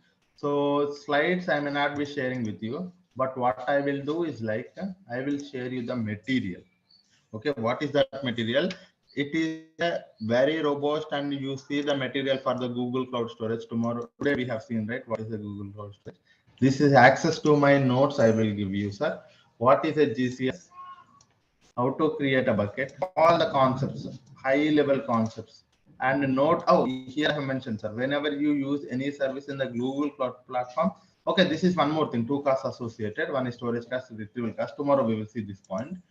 Okay, so this notes I will provide it to you guys. Okay, I will provide access to the my notebook. This is my OneNote notebook. We will be having all of these things here only. So I will provide access to that. And so that for that one, I want everyone to complete your registrations. Then only there will be a group created. There I will provide the link for that so that you will be able to access it. And access also not provided to all, guys, only for those who have registered. And if I got an email from the team, I will provide access to that particular email. Okay. Yes. Yeah. So please complete your registration tomorrow. So please remember, make me remember, sir. Tomorrow, first thing we will create a bucket. We will create an account. Okay. Later only we will see the rest of the things. Yeah. Because it's already 8:20. Even I am having some other tasks. Yeah. Okay, guys. Thank you all. Hope you learned something today. So I want you to learn everything, almost everything, every day, whatever we are speaking. If you are unable to understand, please try to ask me. So that wouldn't be a problem. You can raise a question. You can raise anything. If you wanted to see a real-time things also, you can do. Okay. Complete your registration to get the notes, guys. Okay. Thank you all. Hope you learned something today. Thank you all.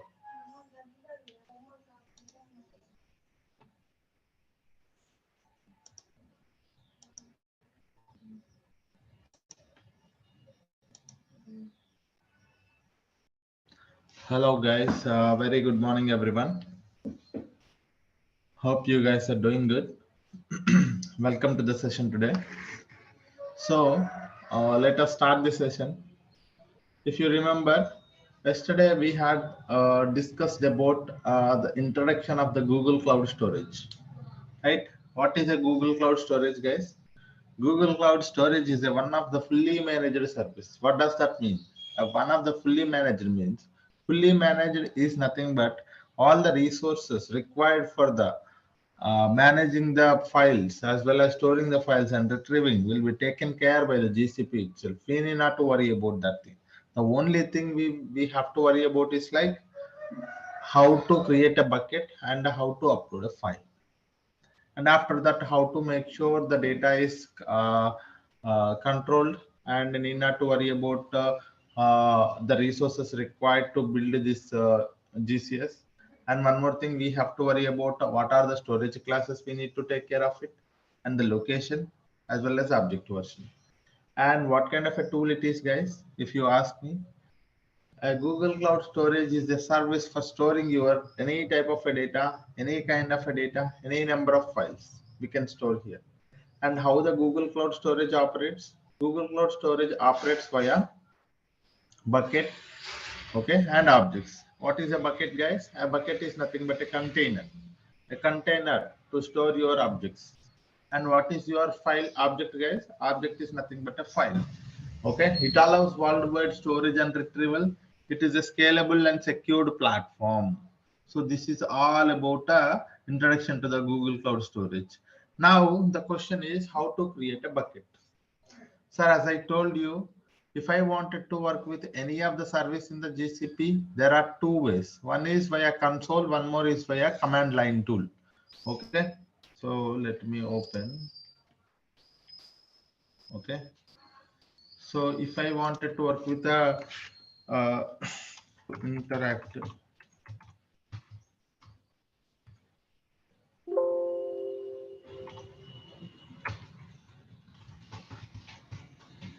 to interact with GCP, how many ways we can interact with the GCP case? There are plenty of ways. REST APIs, there are many things, but mainly as a developer, as a data engineer, we are going to work with, we are going to focus on two things.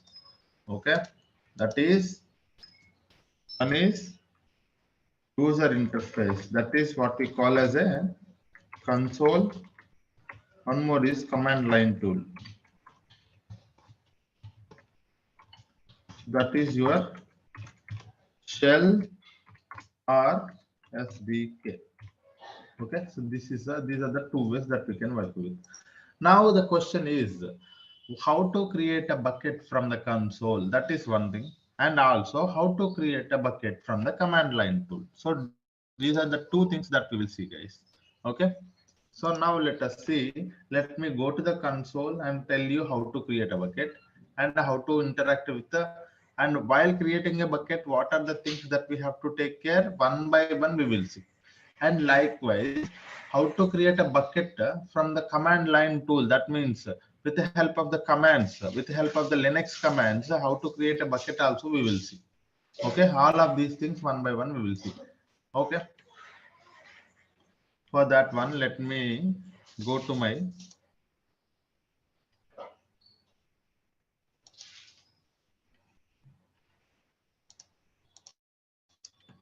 let me go to console.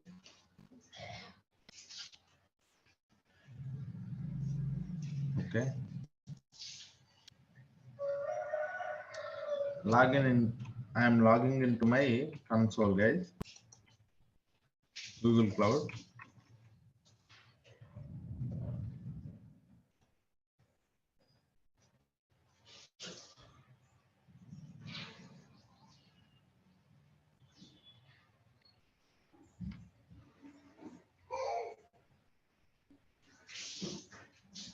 Okay, so let me first give you an introduction to the Google Cloud platform here, the interface.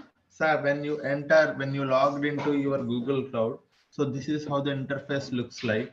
Okay, in the interface top left, you will be able to see all the services. This is your navigation menu where you will be able to see all the list of services or the products available in the Google Cloud. Okay, so this is one thing.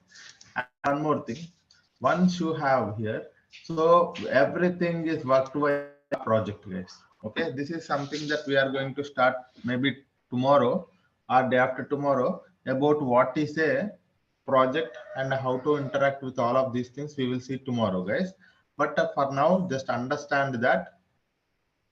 So when you wanted to work with any of the service in the GCP, okay, when you wanted to work with any of the service in the GCP, we have to enter, we have to select a proper project. Either we have to select a existing project or we can create a new project. Okay, how to create a new project, guys? Click on this new project. You will provide your project ID, project number, that's it. Okay, new project will be created. So each and every product in the GCP will be uh, can be tracked from the project only, and billing also enabled from the project only. If you don't select a proper project, the project you cannot be able to work with any of the resources. And one more thing, you have to enable the billing only, otherwise you can able to unable to work with the GCP services. And while you are working with any of the service, there will be a API, you have to enable the API. All these things are linked to a project only, because all the tracking of the billing will be done from the projects. Okay, so this is one thing, guys.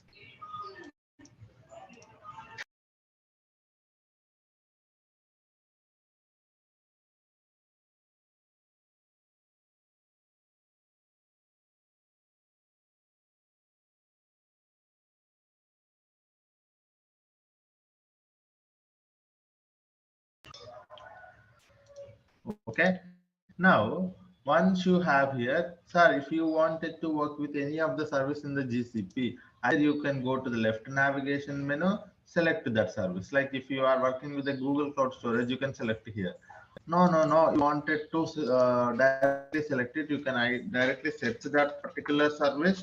You can also select it from here. Okay, Google Cloud Storage.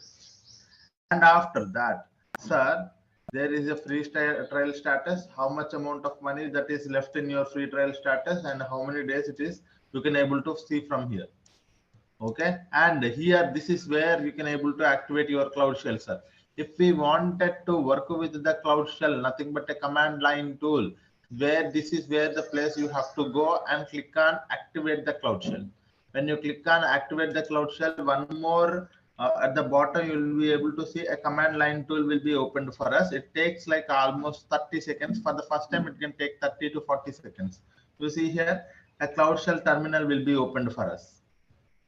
Okay, so this is a we will see what is actually a Cloud Shell and what kind of a tool it is and how to an introduction to the Cloud Shell also I will tell you guys, but now let us not worry about that. And after that, this is where you will be able to see all the notifications when you create a bucket, when you delete a bucket, when you move something, you will be able to see here. And the settings, you if you wanted to go to the project settings, you can go for from here. And all the if you wanted to add one more account, a sign out account, and you wanted to look at your account details, so from here you will be able to do it. So this is all about the interface of the Google Cloud, guys. In a Google Cloud, you will be able to have a navigation menu for selecting the each and every service, and go to the search box for selecting a proper service. And one more thing is like you can select a proper project here. Either you can select an existing project or create a new project. And here you can go to the project settings as well from here. Okay. And one more thing is like activate Cloud Shell. So you can able to see the Cloud Shell was activated. You will be able to see. So whenever you are working from the console, also the very first thing is like you select a project, right? Likewise, whenever you work from a Cloud Shell, also you select a proper project. Okay, so this project by default this project is selected. How I know every project is tracked with the help of their project ID, guys. So this is your project ID, Arboreal Avatar, right? Here you see Arboreal Avatar. So this is your project ID. And if you wanted to select one more project from the Cloud Shell, so the thing here is like you have to mention this one, Google Cloud config set project, and that project ID you have to mention, so that you will be able to enter one more project. And here from the console, if you wanted to go to a one more project, you directly click on that one. So like how you are clicking on this one, you click on one more project, that project will be selected. So if you are working in that project, that means all the billing will be enabled to that particular project only. Okay, so this is what is all about the introduction to the GCP console as well as Cloud Shell, guys. And I want you to understand what is a Cloud Shell also now. Okay, I think, do I have somewhere the Cloud Shell information? No.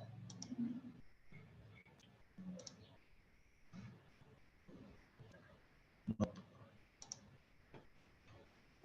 Yeah, here it is. Yes. Okay, so what is a cloud? As I told you guys, if anyone wanted to interact with the GCP services, there are two ways. Okay, the very first thing is web user interface. Then the very next thing is command line tool, that either Cloud Shell terminal or an editor. Sorry, Cloud Shell terminal or SDK. So these are the two ways that we can work with. And one more thing, what is a Cloud Shell? Because we know that console is a web interface. We know how the web interface works. But what does this Cloud Shell serve? A Cloud Shell is a very small Linux operating system, guys. It is a command line tool. It has a 5 GB storage. Storage size is 5 GB, and it has a language support to SQL, Python, Go, Java, all of these things. If we wanted to work with the shell, we first activate it. After that, we select a proper project and use shell commands and Linux commands to interact with the each and every services. Okay, so this is what is a Cloud Shell, guys. You should not you should understand that the Cloud Shell is a very small machine. When I say very small machine, it does have a Linux operating system, and it is having only 5 GB persistent disk storage, and it has a language support to SQL, Python, Go, Java. Okay, so whenever you wanted to interact with any of the service from the Cloud Shell, you provide a proper command from the Cloud Shell to interact with that particular service. That commands will be available. I will tell you how to do that, because I have listed here. Okay, one by one we will see. We need not to, hurry. We are not in a hurry, guys. So what we will do, so whenever I interact with any of the services, there are two ways I will tell you. For example, today I am working about a Google Cloud Storage. I will tell how to create a bucket from the console. I will also tell you how to interact with the Cloud Shell, how to interact with the Google Cloud Storage from the Cloud Shell also. Okay, two ways we will see. Now we understood that the interface, there are two ways that we can interact. One is console and via Cloud Shell. Now we will go to the Google Cloud Storage and try to create a bucket in the console.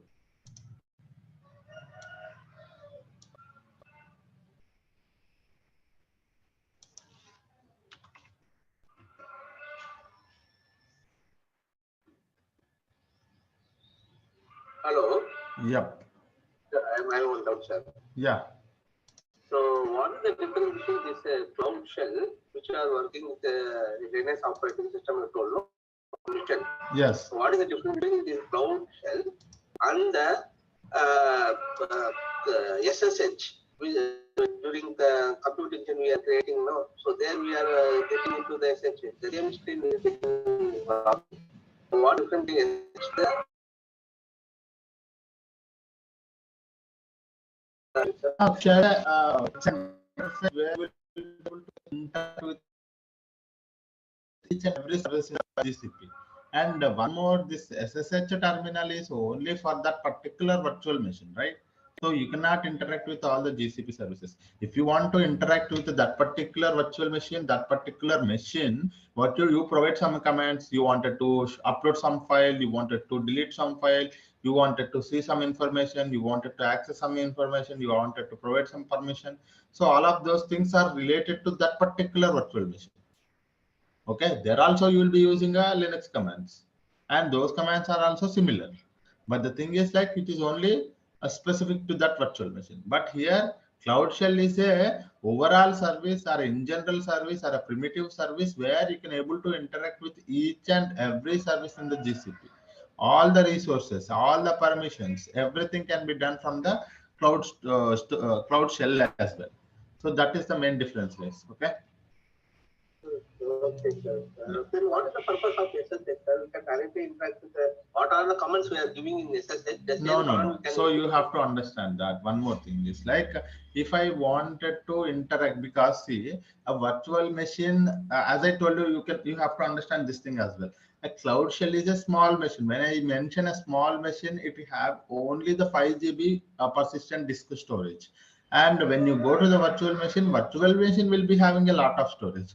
Sir, I wanted to move a file from a file of 10 GB to a virtual machine. That I can do, but I cannot load it to the Google Cloud Shell, right? Because it has only 5 GB. When I say 5 GB, you can only store until 4.5 GB of storage only. So it's not possible. But when I say virtual machine, you can able to store any amount of data as per your storage requirements. If you have given a configuration of storage like 500 GB, you can store 500 GB also. You can store 1 TB also. According to your requirement, you create a virtual machine. But it is not, it is just a small machine to interact with this and that, but it is not for running a heavy things. Okay, even you go for a heavy complex things, it will not, it will struck, because it's a very small machine. But SSH terminal is a very it's like your shell commands. Okay, you for example, you have a laptop, right? When you go to a laptop, you have a command line tool, right? That's like your SSH terminal.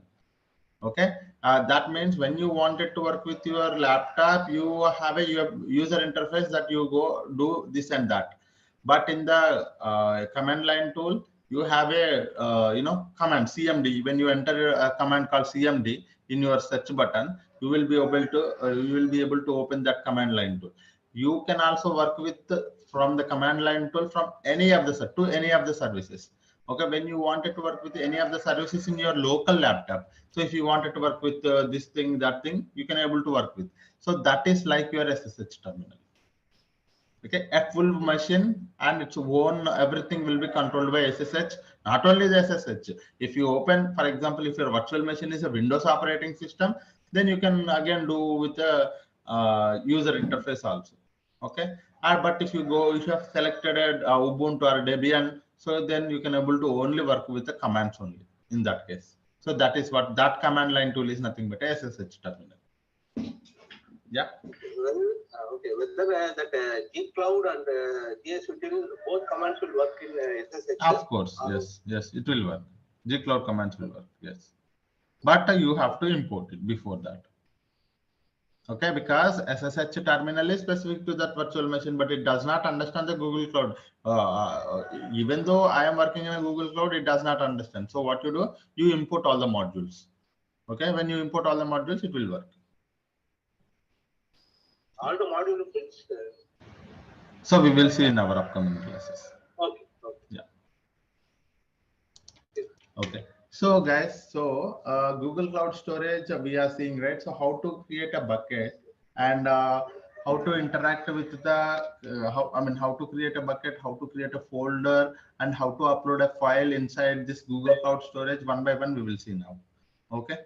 So for example, when you are inside a Google Cloud Storage, this is how the interface looks like. If you wanted to create a bucket, click on create bucket. Keep yourself muted, guys.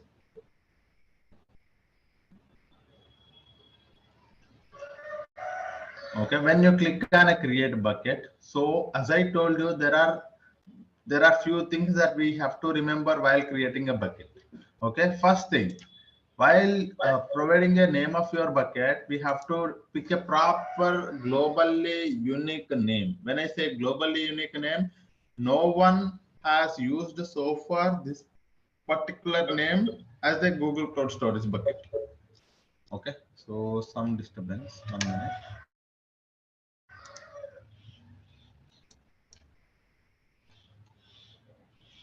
Yeah. So, when I say globally unique name, so far no one has used this name as a Google Cloud Storage bucket. No one, when I say it's not me, it's not you, it's everyone. Whoever so far worked on the Google Cloud Storage, for example, I did not create a bucket with the name of the bucket called a bucket. Okay. But someone might have used it. Okay. So this bucket name is already taken. bucket 1, bucket 2, bucket 3, something like that. If you give a normal name, it might have created by someone might have used this kind of a bucket name already. So you cannot be able to create it. So it should be a properly unique name so that you can able to give that to your bucket. So for now, I am going to give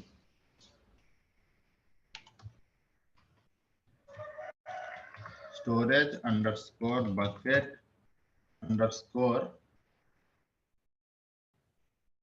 resources. Okay, so this is the bucket. I have given a proper bucket name, which will not, I believe that which will not be used by anyone so far. Even though if still this is the 10102, I will give. Okay, so this name no one has used so far. It is a globally unique name. Now, after that, once you have given a proper name to the bucket, click on continue. And this is where we have to worry about a location. So I want you to understand about a location, sir. While you are creating a bucket, the very important thing you have to remember is one of the important thing is location, guys. Okay. I'm hearing a lot of noise. 1 minute.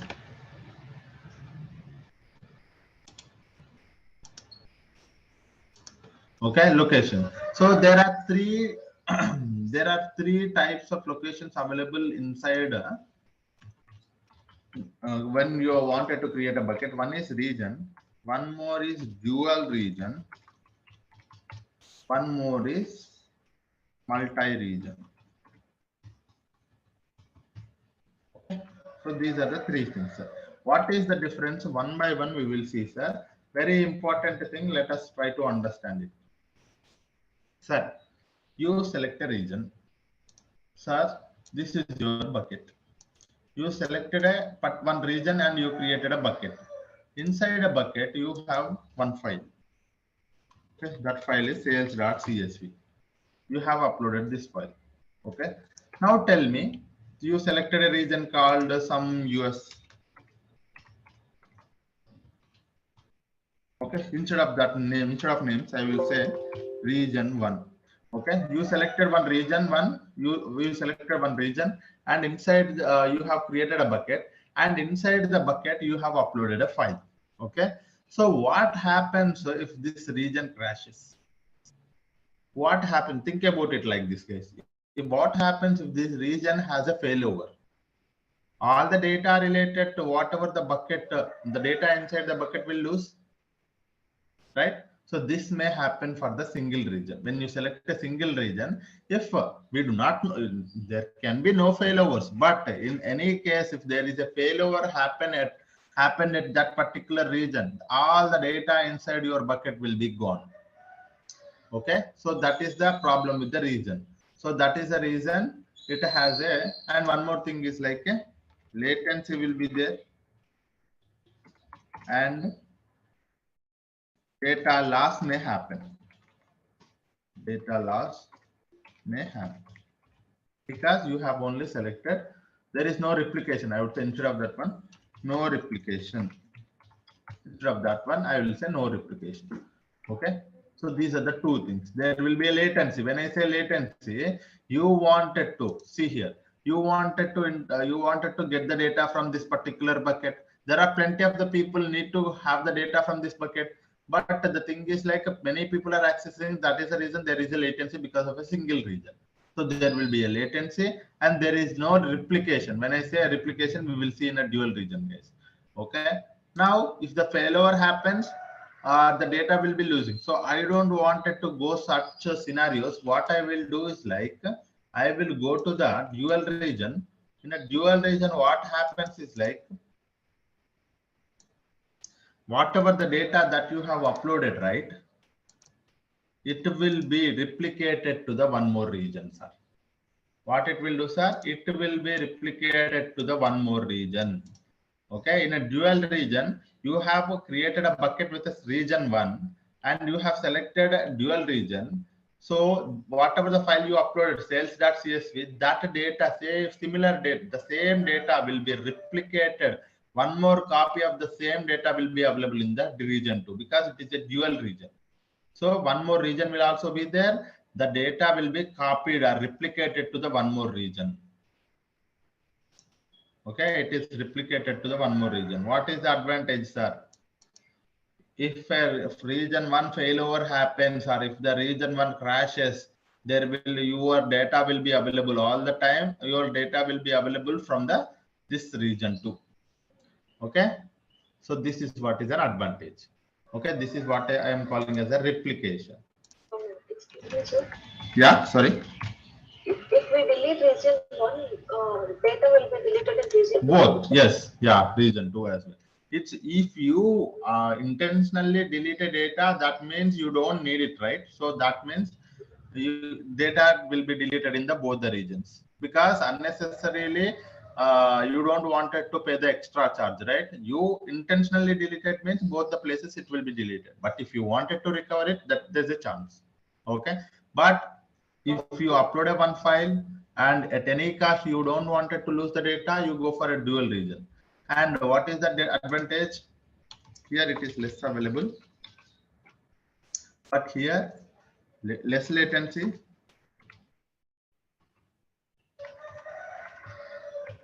replication is there, and availability is there. Okay, the data is highly available. And one more thing, sir, again, one more thing. When I say dual region, I am getting these kind of benefits from the dual region. What if I go to the multi-region? So the multi-region will be selected by those companies who don't want to lose the data at any cost. At any cost, you are running a business, very important for you. You have a data that you don't want it to lose at any cost. In that case, you select a multi-region. In a multi-region, the data will be replicated between 2 or 3. Sorry, the data will be replicated between 2 or 3 regions.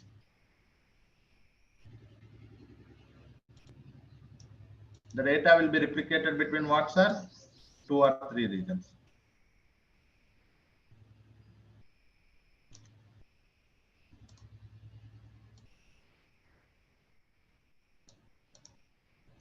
Okay, so this is the region 3. More than 2 regions, sir. So this is an advantage. What is this one, sir? At any cost. The requirement is very simple. At any cost, because the cost will be increasing from the region to the multi-region. Because I will tell you, because when you get a lot of benefits, the cost will also be there like that, right? So when you go to a multi-region, the data will be replicated to the multiple regions, and the data will be highly available. Okay, the data will be highly available. There is no latency at all. We can say minimal latency. The latency is very minimal. Okay, comparatively very less. Very less latency, sir. And one more is replication is between different regions, more than 2 regions. Here only 1 region, sir. There replication is only 1 region, but replication between more than 2 regions, and data will be highly available. So this is a question in the interviews also. How do you make your data will be highly available? So I select a multi-region option so that my data will be highly available all the time. Okay. Here So also in any even though region, also in any region, if you delete data, it will replicate to all the region in multi-region. In a multi-region also, it's only about, sir, intentionally you wanted to delete it, it will be deleted every place, sir. First thing. Okay, intentionally you delete it in one location, it will be deleted everywhere. But if you upload a file, but you thought that if for example, if there a failover happens to this region, that was nothing but unintentionally the data is not available. In that case, your application will be connected to this data, even though this region is also not available. Your application or your data processing system will be connected to this one. That's the reason data can be highly available. Okay, so this is what it happens. For example, when your application is running or when your data pipeline is running, you have connected to this one. Okay, you have connected to this one, your application or a pipeline, whatever it is. When you connected to this one, if this region in a multi-region, this bucket is not, the data inside this, the file is not available, or this region is not available, automatically it will be connecting to this one, because it is a multi-region. Automatically it will be connecting. This is the reason all the time the data will be highly available. Okay, but in this one, if this region is not available, it will be connected to this one. If this is not available, it will not be connected to that one. That is the reason the data is less available here. Yeah.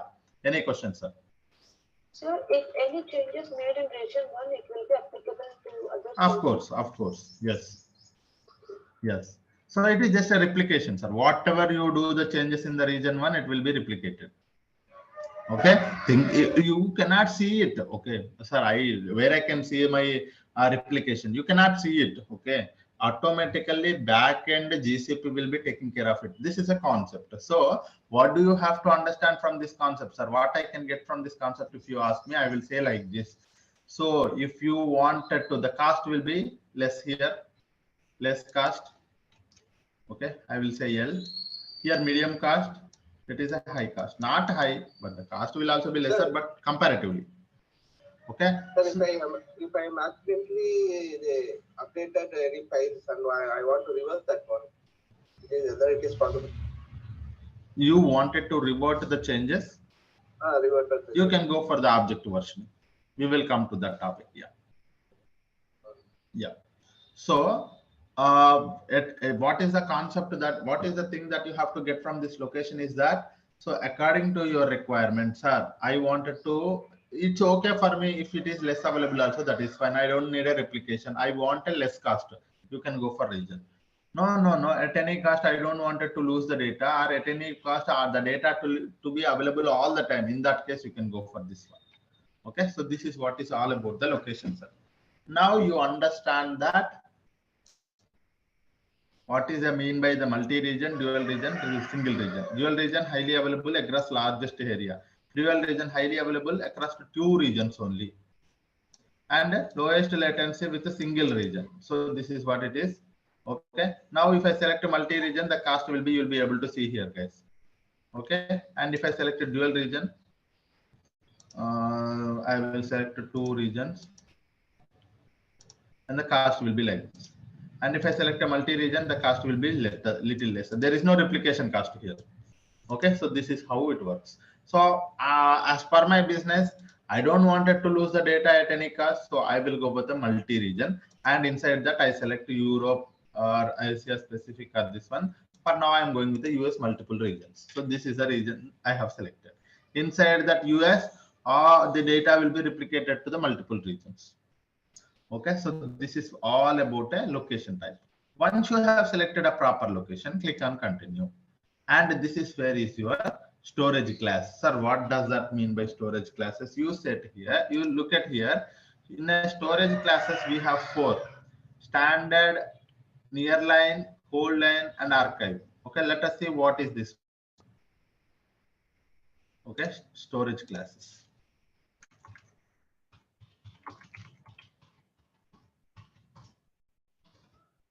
Okay. So in a storage classes, you have to, in a storage classes, we have 4, sir. One is standard storage class, nearline, whole line, archive.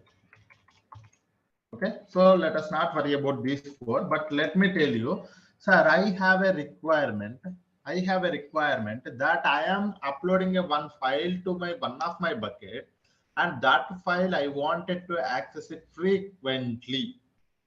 Okay, what you are doing, sir? You have created one bucket. And inside that bucket, you are uploading some file called sales.csv. Okay, this file you wanted to access it frequently. In that case, you selected the bucket storage class as a standard. Frequently accessed data. Okay, what is this one, sir? If you wanted to access this file frequently, then you can go for the standard storage class of this bucket. Okay, this is your bucket. Okay, this is one thing. And nearline, sir, you don't want it to access it frequently. Your manager told that we are going to access this file, or we are going to retrieve this file, or we are going to work with this file once in a month. Okay, once in a month, then you can go for a nearline.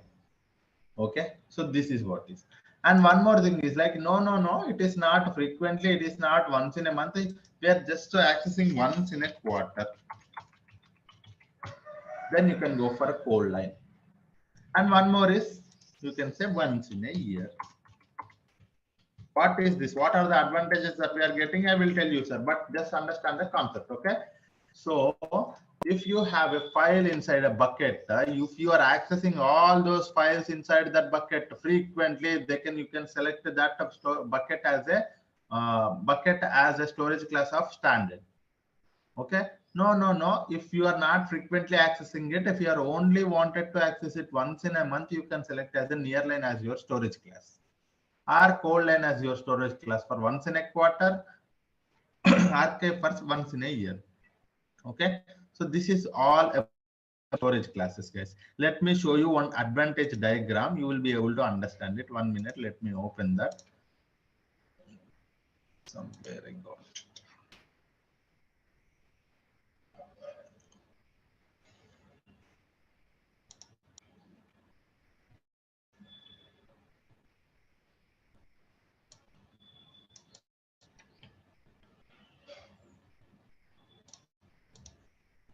Okay, yeah. Last time when I was explaining, this is the thing. Okay, the advantage is something that I will tell you. These are the 4 storage classes, guys. The storage class for standard, nearline, cold line, and archive. Okay, you will be able to see here. As I told you, see, the advantage is that, so when you are accessing frequently, the transaction cost is very less and the storage cost is very high. Okay, and when you are accessing it once in a year, the transaction cost is very high, the storage cost is very less. So this is the advantage that you are getting. Okay, what does that mean, sir? You have to be very smart when you are selecting a storage class. Okay, unnecessarily you don't want it to pay extra money here. Okay, there is a cost associated. I want you to understand one more point. Where is my paint? There are 2 costs associated.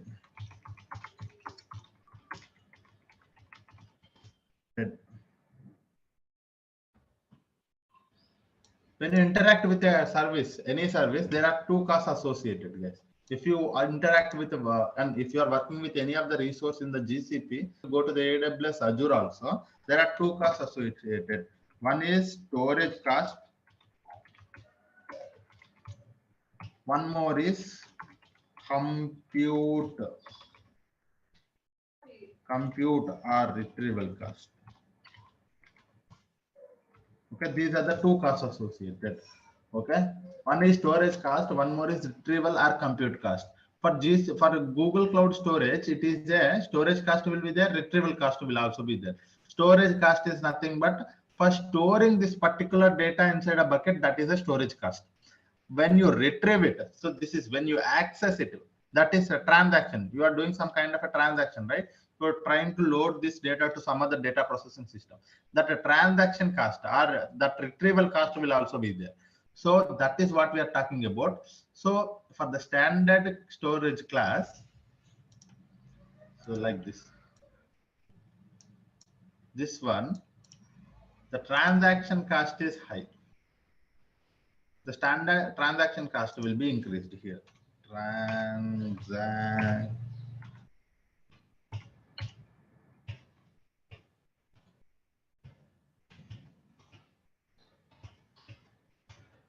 Transaction cost will be increasing. Okay. So the transaction cost will be increasing from the standard to the archive. That means, what does that mean, sir? When you are accessing once in a year, when you access that file, the cost will be very high. But when you are frequently accessing the data, the cost will be very less. Why, sir? Because again, there is a one more cost, that is storage cost. Okay. Storage cost will be very high here.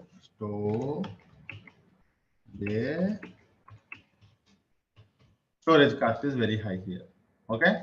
So the storage cost is for frequently accessed data. You have to, the data to be available all the time when you frequently access it. That means the storage cost for that particular storage class is higher, because when you frequently accessing it, the data to be highly available, to make the data to be highly available all the time, the storage cost is increases.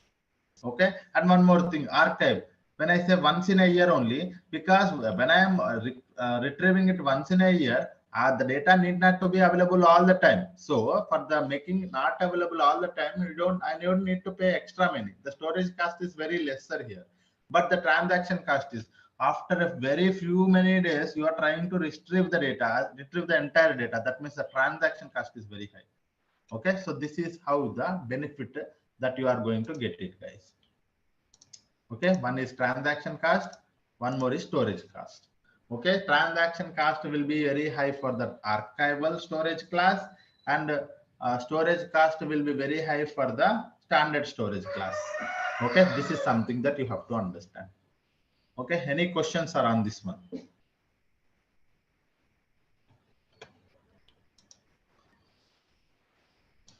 Okay, so this is something that I want to understand. Okay, okay, 1 minute. Some more things are also there. Okay, storage classes, I think that's it. Yeah. Okay, so this is what is about storage classes. Now you understand that what is a storage class, guys. Now you have to, you can also read it here. Best for short-term storage, frequently accessed data. Best for backups and data accessed less than 1 a month.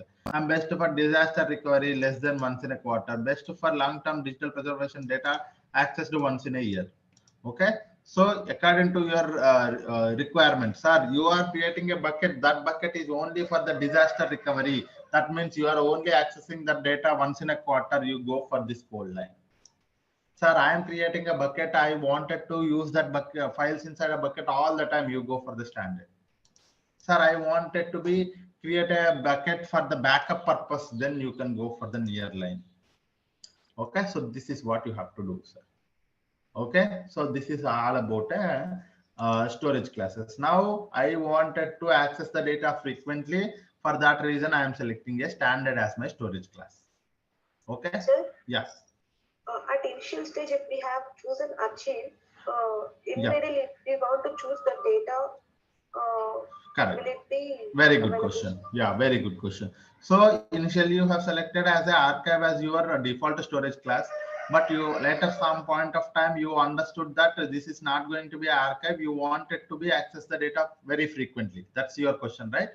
So you can make it. You can convert a storage class from one to the another according to your requirement later. Also, you can edit the bucket. So this is a editable option.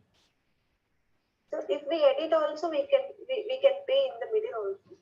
We can, sorry, the cost will be until that time. For example, you for 1 month you have mentioned it as an archive. The cost will for 1 month will be only for that particular archive storage class. And after next month you have selected as a standard as your storage class, the cost will be from there. Whenever you select the standard, from there the storage cost will be according to the standard storage class. And our Google will be GCP. Google Cloud is very smart enough to understand that how you are selecting the storage classes. Not only that, how the computing and how the resources you are using, how much data. Even though you create a bucket, you don't upload anything. Google Cloud will understand that you just created a bucket, you have not uploaded anything. That means you are not using any resources. There won't be any cost. And you selected a storage class, this one, that one, this one, that one, but you don't uploaded anything. There is no cost at all. But if you uploaded one file inside a bucket and you selected a standard for 1 month, and after 2nd month you selected archive, the cost will be according to that.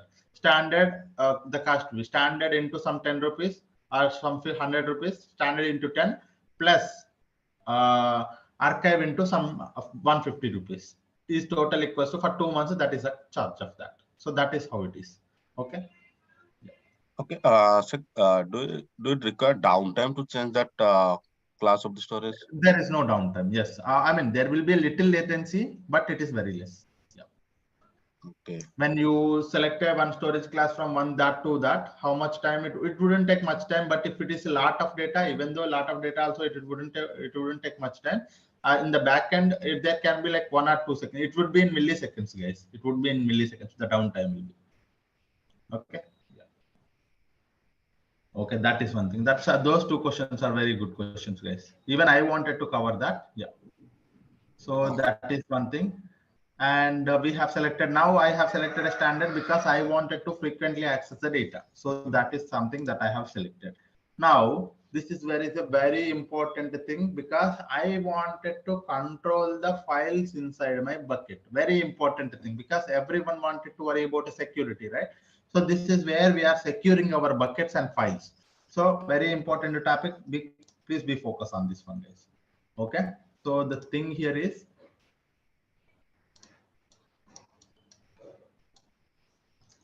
where I will keep it here. Okay. Okay, or I'll keep it here somewhere. Yeah. So the thing here is access control.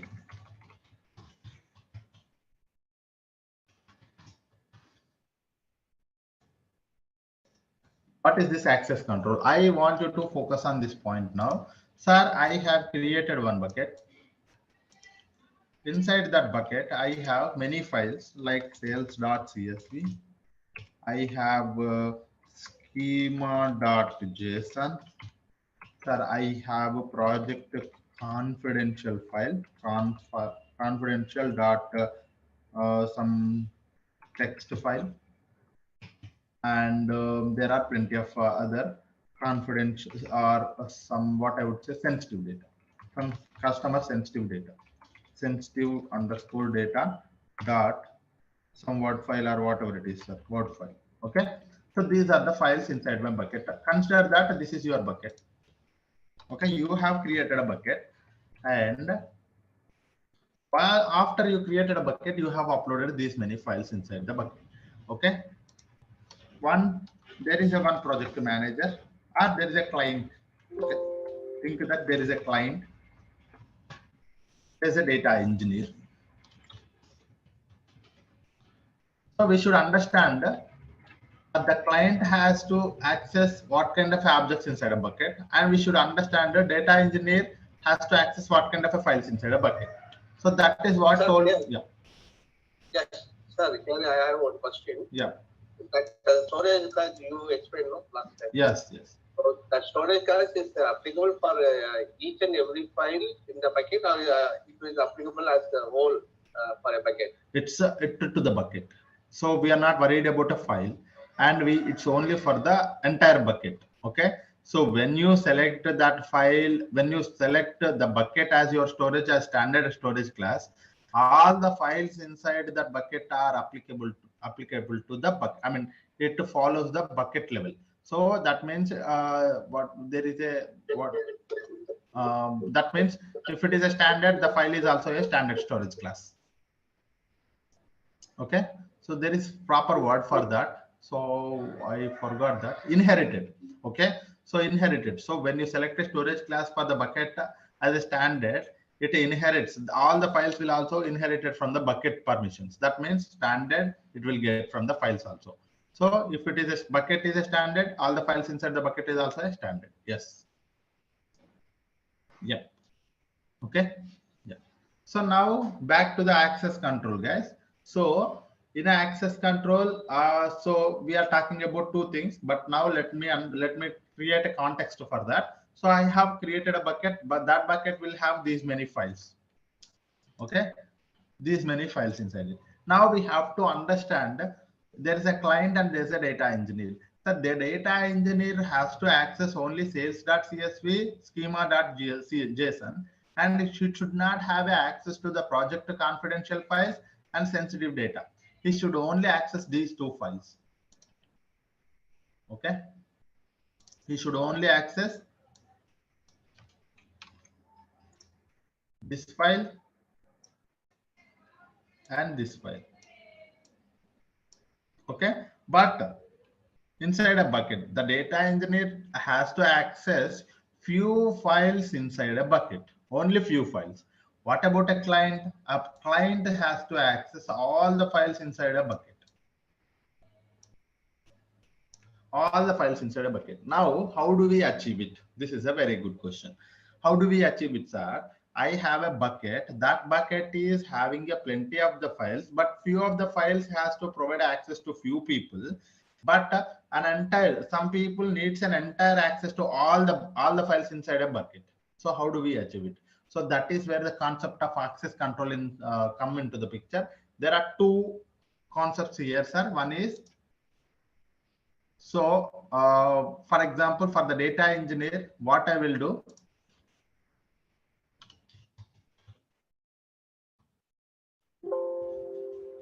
I will provide access at rate object level. Okay. What I'm doing, sir? For this data engineer, he should only access few files. So that's the reason I will provide him access to the object level. So I will go to this file, I will select his username and provide access to him. I will go to this particular file, I will select his username, again I will provide access. So object level permissions I will provide to him. Okay, so that he will be having access to that objects, whoever has provided a permission. Okay, and what about this one? So this one is access at rate bucket level. So when I provide a bucket level access, he can able to access anything inside that bucket. Okay, when I say a bucket level access, so I am providing access to the entire bucket. That means whatever the files inside that bucket, he will be having access. So these are the two concepts, sir. Okay, access at rate bucket level, access at rate object level. So this is what in other terms access control called as a uniform as this is fine grained. Okay, the name it is saying that uniform access to the entire files inside a bucket. That is nothing but a access at rate a bucket level. Fine grained, the access will be a granular access to the specific objects inside a bucket. So this is what is nothing but a access control, sir. Any questions? So this is a client need to have. I have given two specific names as a client and data engineer. Tomorrow in your project, when you're working in a Google Cloud project, you have to understand who needs to have a what kind of access. If a project manager is there, he should have access to the entire project. If the data engineer one is there, he should only access a sales.csv. There is a data engineer too, he should access a schema.csv. So you should provide a access control according to your business requirement or according to your access permissions. Okay, so this is how you are going to achieve access at rate bucket level, access at rate object level. That can be achieved with the help of what concepts are uniform as well as fine grained. Okay. Yeah. Once the object is created, it will have which type of access, sir? By default, if you provide if you provide a bucket level access, that means it's not like that. It's not that the question is not like that, but it can be like this. So for example, you created a bucket and while you are creating a bucket, you will select something. Okay, you see here, while you are creating a bucket, you will select here whether it is the access control needs to be uniform or fine grained. Okay, you select here. According to that, if you select a uniform, it ensures the uniform access to all the objects inside a bucket. Okay, if you select a fine grained, specific access to the individual objects by using object level permissions. Okay, so this is how. So sir, for example, if I upload a file to a bucket, what is the access? By default, there is no default. You select here. Okay, when you select uniform access to all the entire files. You select a fine grained access to the specific objects. Okay, so this is how it is. Okay. Then what is the difference between the ACL and the IAM? Yes, that is where. But the concept is something that this is a concept. A concept wise, controlling a bucket level access will be done with the help of the uniform, and controlling object level permissions with the help of the fine grained. But how to achieve it? That is a very good question, right? So how to achieve it, sir? That can be achieved with the help of the IAM. For uniform, IAM, and fine grained is ACLS. So we will see this in action. Okay, what is this object level? ACL is nothing but an access control list. Okay, so let me tell you here also. Let me mention here somewhere we are writing. At any point of time, we can edit now. We can edit the. Yeah, we can edit it. That's not a problem. You selected today as a fine grained, but tomorrow you wanted to make it as a uniform. That is fine. You can do it. Okay, so this can be achieved. Uniform can be achieved with the help of the IAM, sir, and this can be achieved with IAM plus ACLS. Sorry. Okay, so when I say fine grained, you can actually provide an entire bucket access as well as object access, guys. This is not, so it is a next level. Fine grained is a next level to the uniform. So when I say you can provide both bucket level access, you can provide with help of the IAM, and ACLS, nothing but an access control list. So object level permissions also you can provide it here. Okay, so we will see in action how it is in next 2 minutes. Okay, I think we are up to time, but so shall we continue tomorrow, guys?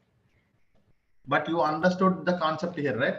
The concept is something that the access control, there are two concepts. One is uniform, one is fine grained. In a uniform, you provide access at rate bucket level.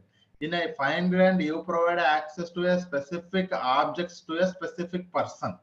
Okay, you have to understand specific object to a specific person, because if you understand that specific, when I select that file tomorrow, and when I click on the permissions, I can just enter his email ID and provide access, whether that is a editor access or a browser access, whether it is a viewer access, I can able to select it tomorrow. Okay, what kind of access we need it. But concept wise, bucket level access, object level access. Uniform can be achieved with help of the IAM, fine grained can be achieved with help of the ACLS.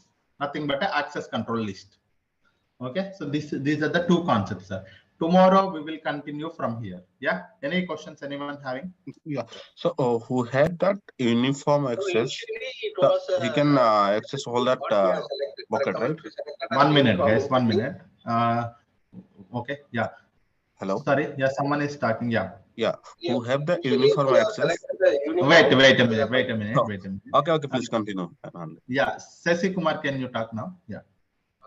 Initially, if you are selected as the uniform, so whatever object we are creating for a particular fine grained also, it will first created as a uniform only. That time using IAM and ACL, we have to change it to fine grained. Is it correct? Correct. That is correct. So the question here is very simple. He has asked a very good question that I wanted to tomorrow also explain, but now I will tell you.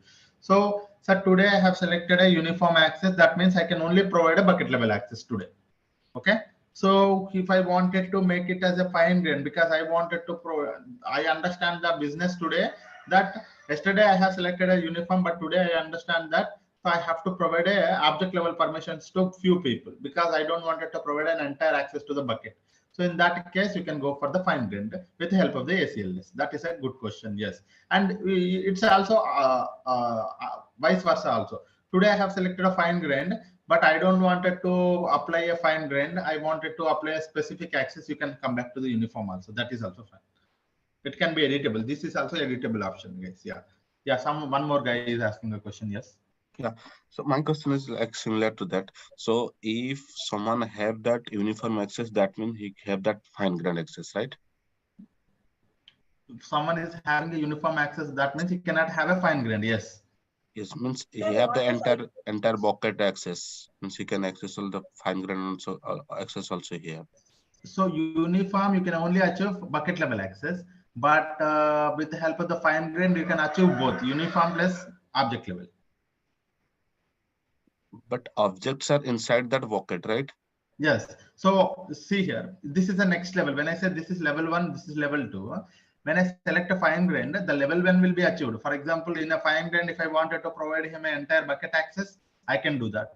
Or in a fine grained, if I wanted to provide only specific object access, I can provide it. you can understand level 1 and level 2. Level 2 is above than the level 1, right? So that's how. Okay. Yeah. So yeah, someone is asking about IAM, right? So we will be having a separate concept for the IAM, guys. IAM is a identity access management. Identity, who can do what on which resource, everything tells by the IAM. Okay, we will be having a separate topic. Maybe day after tomorrow onwards, we are going to start it. Okay, very important topic. What is the role? What is the permission? What is the access? What is the principle of least privilege? What is a resource hierarchy? What is a user account? What is a Google account? What is a service account? Everything we are going to discuss there. Okay. Yeah. If you're providing any access, it will go for approval, uniform access or fine-grained anything. One more doubt, sir. Yeah, when you apply 1 minute, guys, when you apply one particular access control to a uniform, you can only do that when you are an admin or when you are an owner to that project. Okay, it's not that, sir, I wanted to provide access to some, I'm a data engineer, I wanted to provide access to one more person. It's not like that. But you create a bucket. When you are creating a bucket and when you have access to create a bucket, you can do whatever you want. That means you are the owner of that particular bucket. Then I say that, sir, I am the owner of the particular bucket. I am creating a bucket now. So I selected uniform today. You can provide access to the any number of people as a bucket level. And you can make it fine-grained also. You can provide a specific object level of access also to the specific people. Yeah. Yes. Yeah. Someone is asking a question. Yeah. Yeah, sir. Sir, here I am having doubt whether these 4 files which is there won't follow parent-child architecture, sir. It is not inherited, sir. Because if you are giving us a bucket level, it can override the object level now, sir. No, I did not get the question. This is not a resource hierarchical relationship. There is no. These are the individual files. Okay, these are the individual files. Okay. So it is. You wanted to provide access bucket level, you provide it. You want a specific object to the specific user, you provide it. Okay, so that is how. Yes, guys. I think I wanted to talk to you, sir. That's why I'm asking your phone. Okay, what about auto class? So no, sir, I am not going to share my contacts here. It's not a correct way to share my contacts. So you can connect with our team if you guys have any questions. Cloud Shell and Cloud SDK, and how is data synchronization done across the regions? We will see that how, yeah, data synchronization will be done in the back end. We are not going to be a part of it. When you select a proper storage, a proper location, that will be done. And yes. And what about auto class? Yeah, auto class is something that according to you, for example, nowadays you are coming, earlier you worked with a gear system, right? So there are 5 gears. Nowadays the car comes with the auto class. So according to your speed, the auto gear will be happening. Likewise, according to your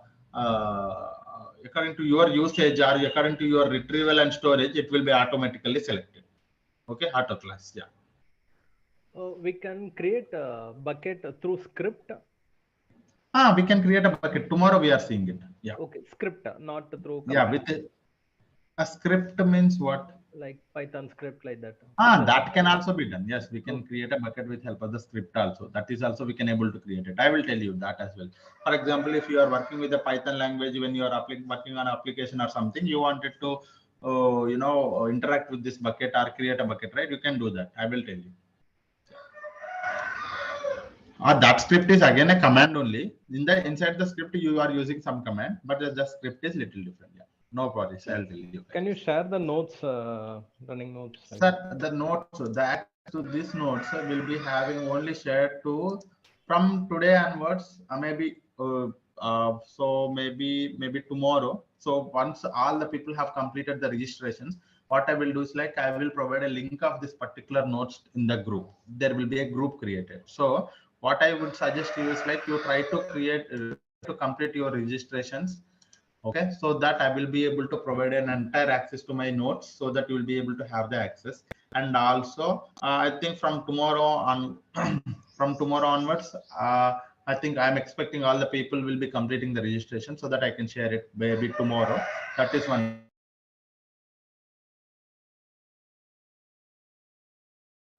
Your voice is breaking.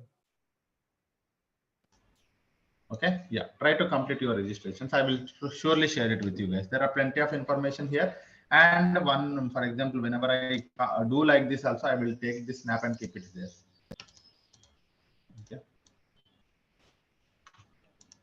I will take the snap and keep it there. So we'll be able to have that information here as well. I'll just copy it here. Okay. So for a later point of time, if you wanted to refer, you can also refer from here. Okay. Yeah.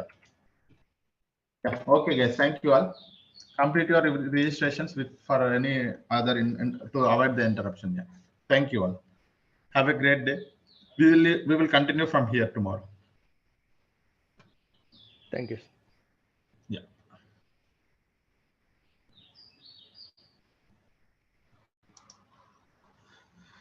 Thank you, sir. Thank you, everyone. Thank you.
Good morning, everyone.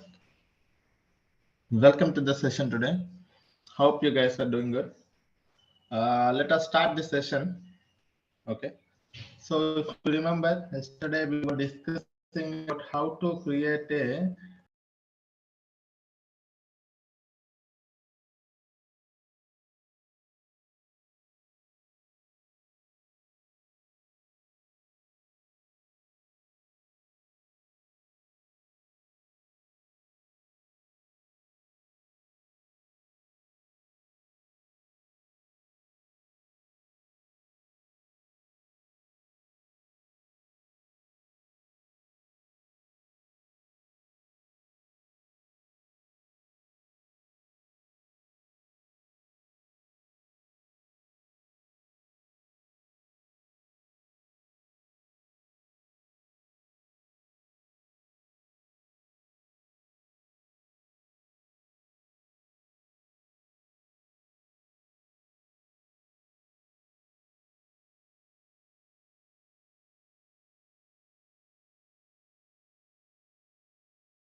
BCPL. B is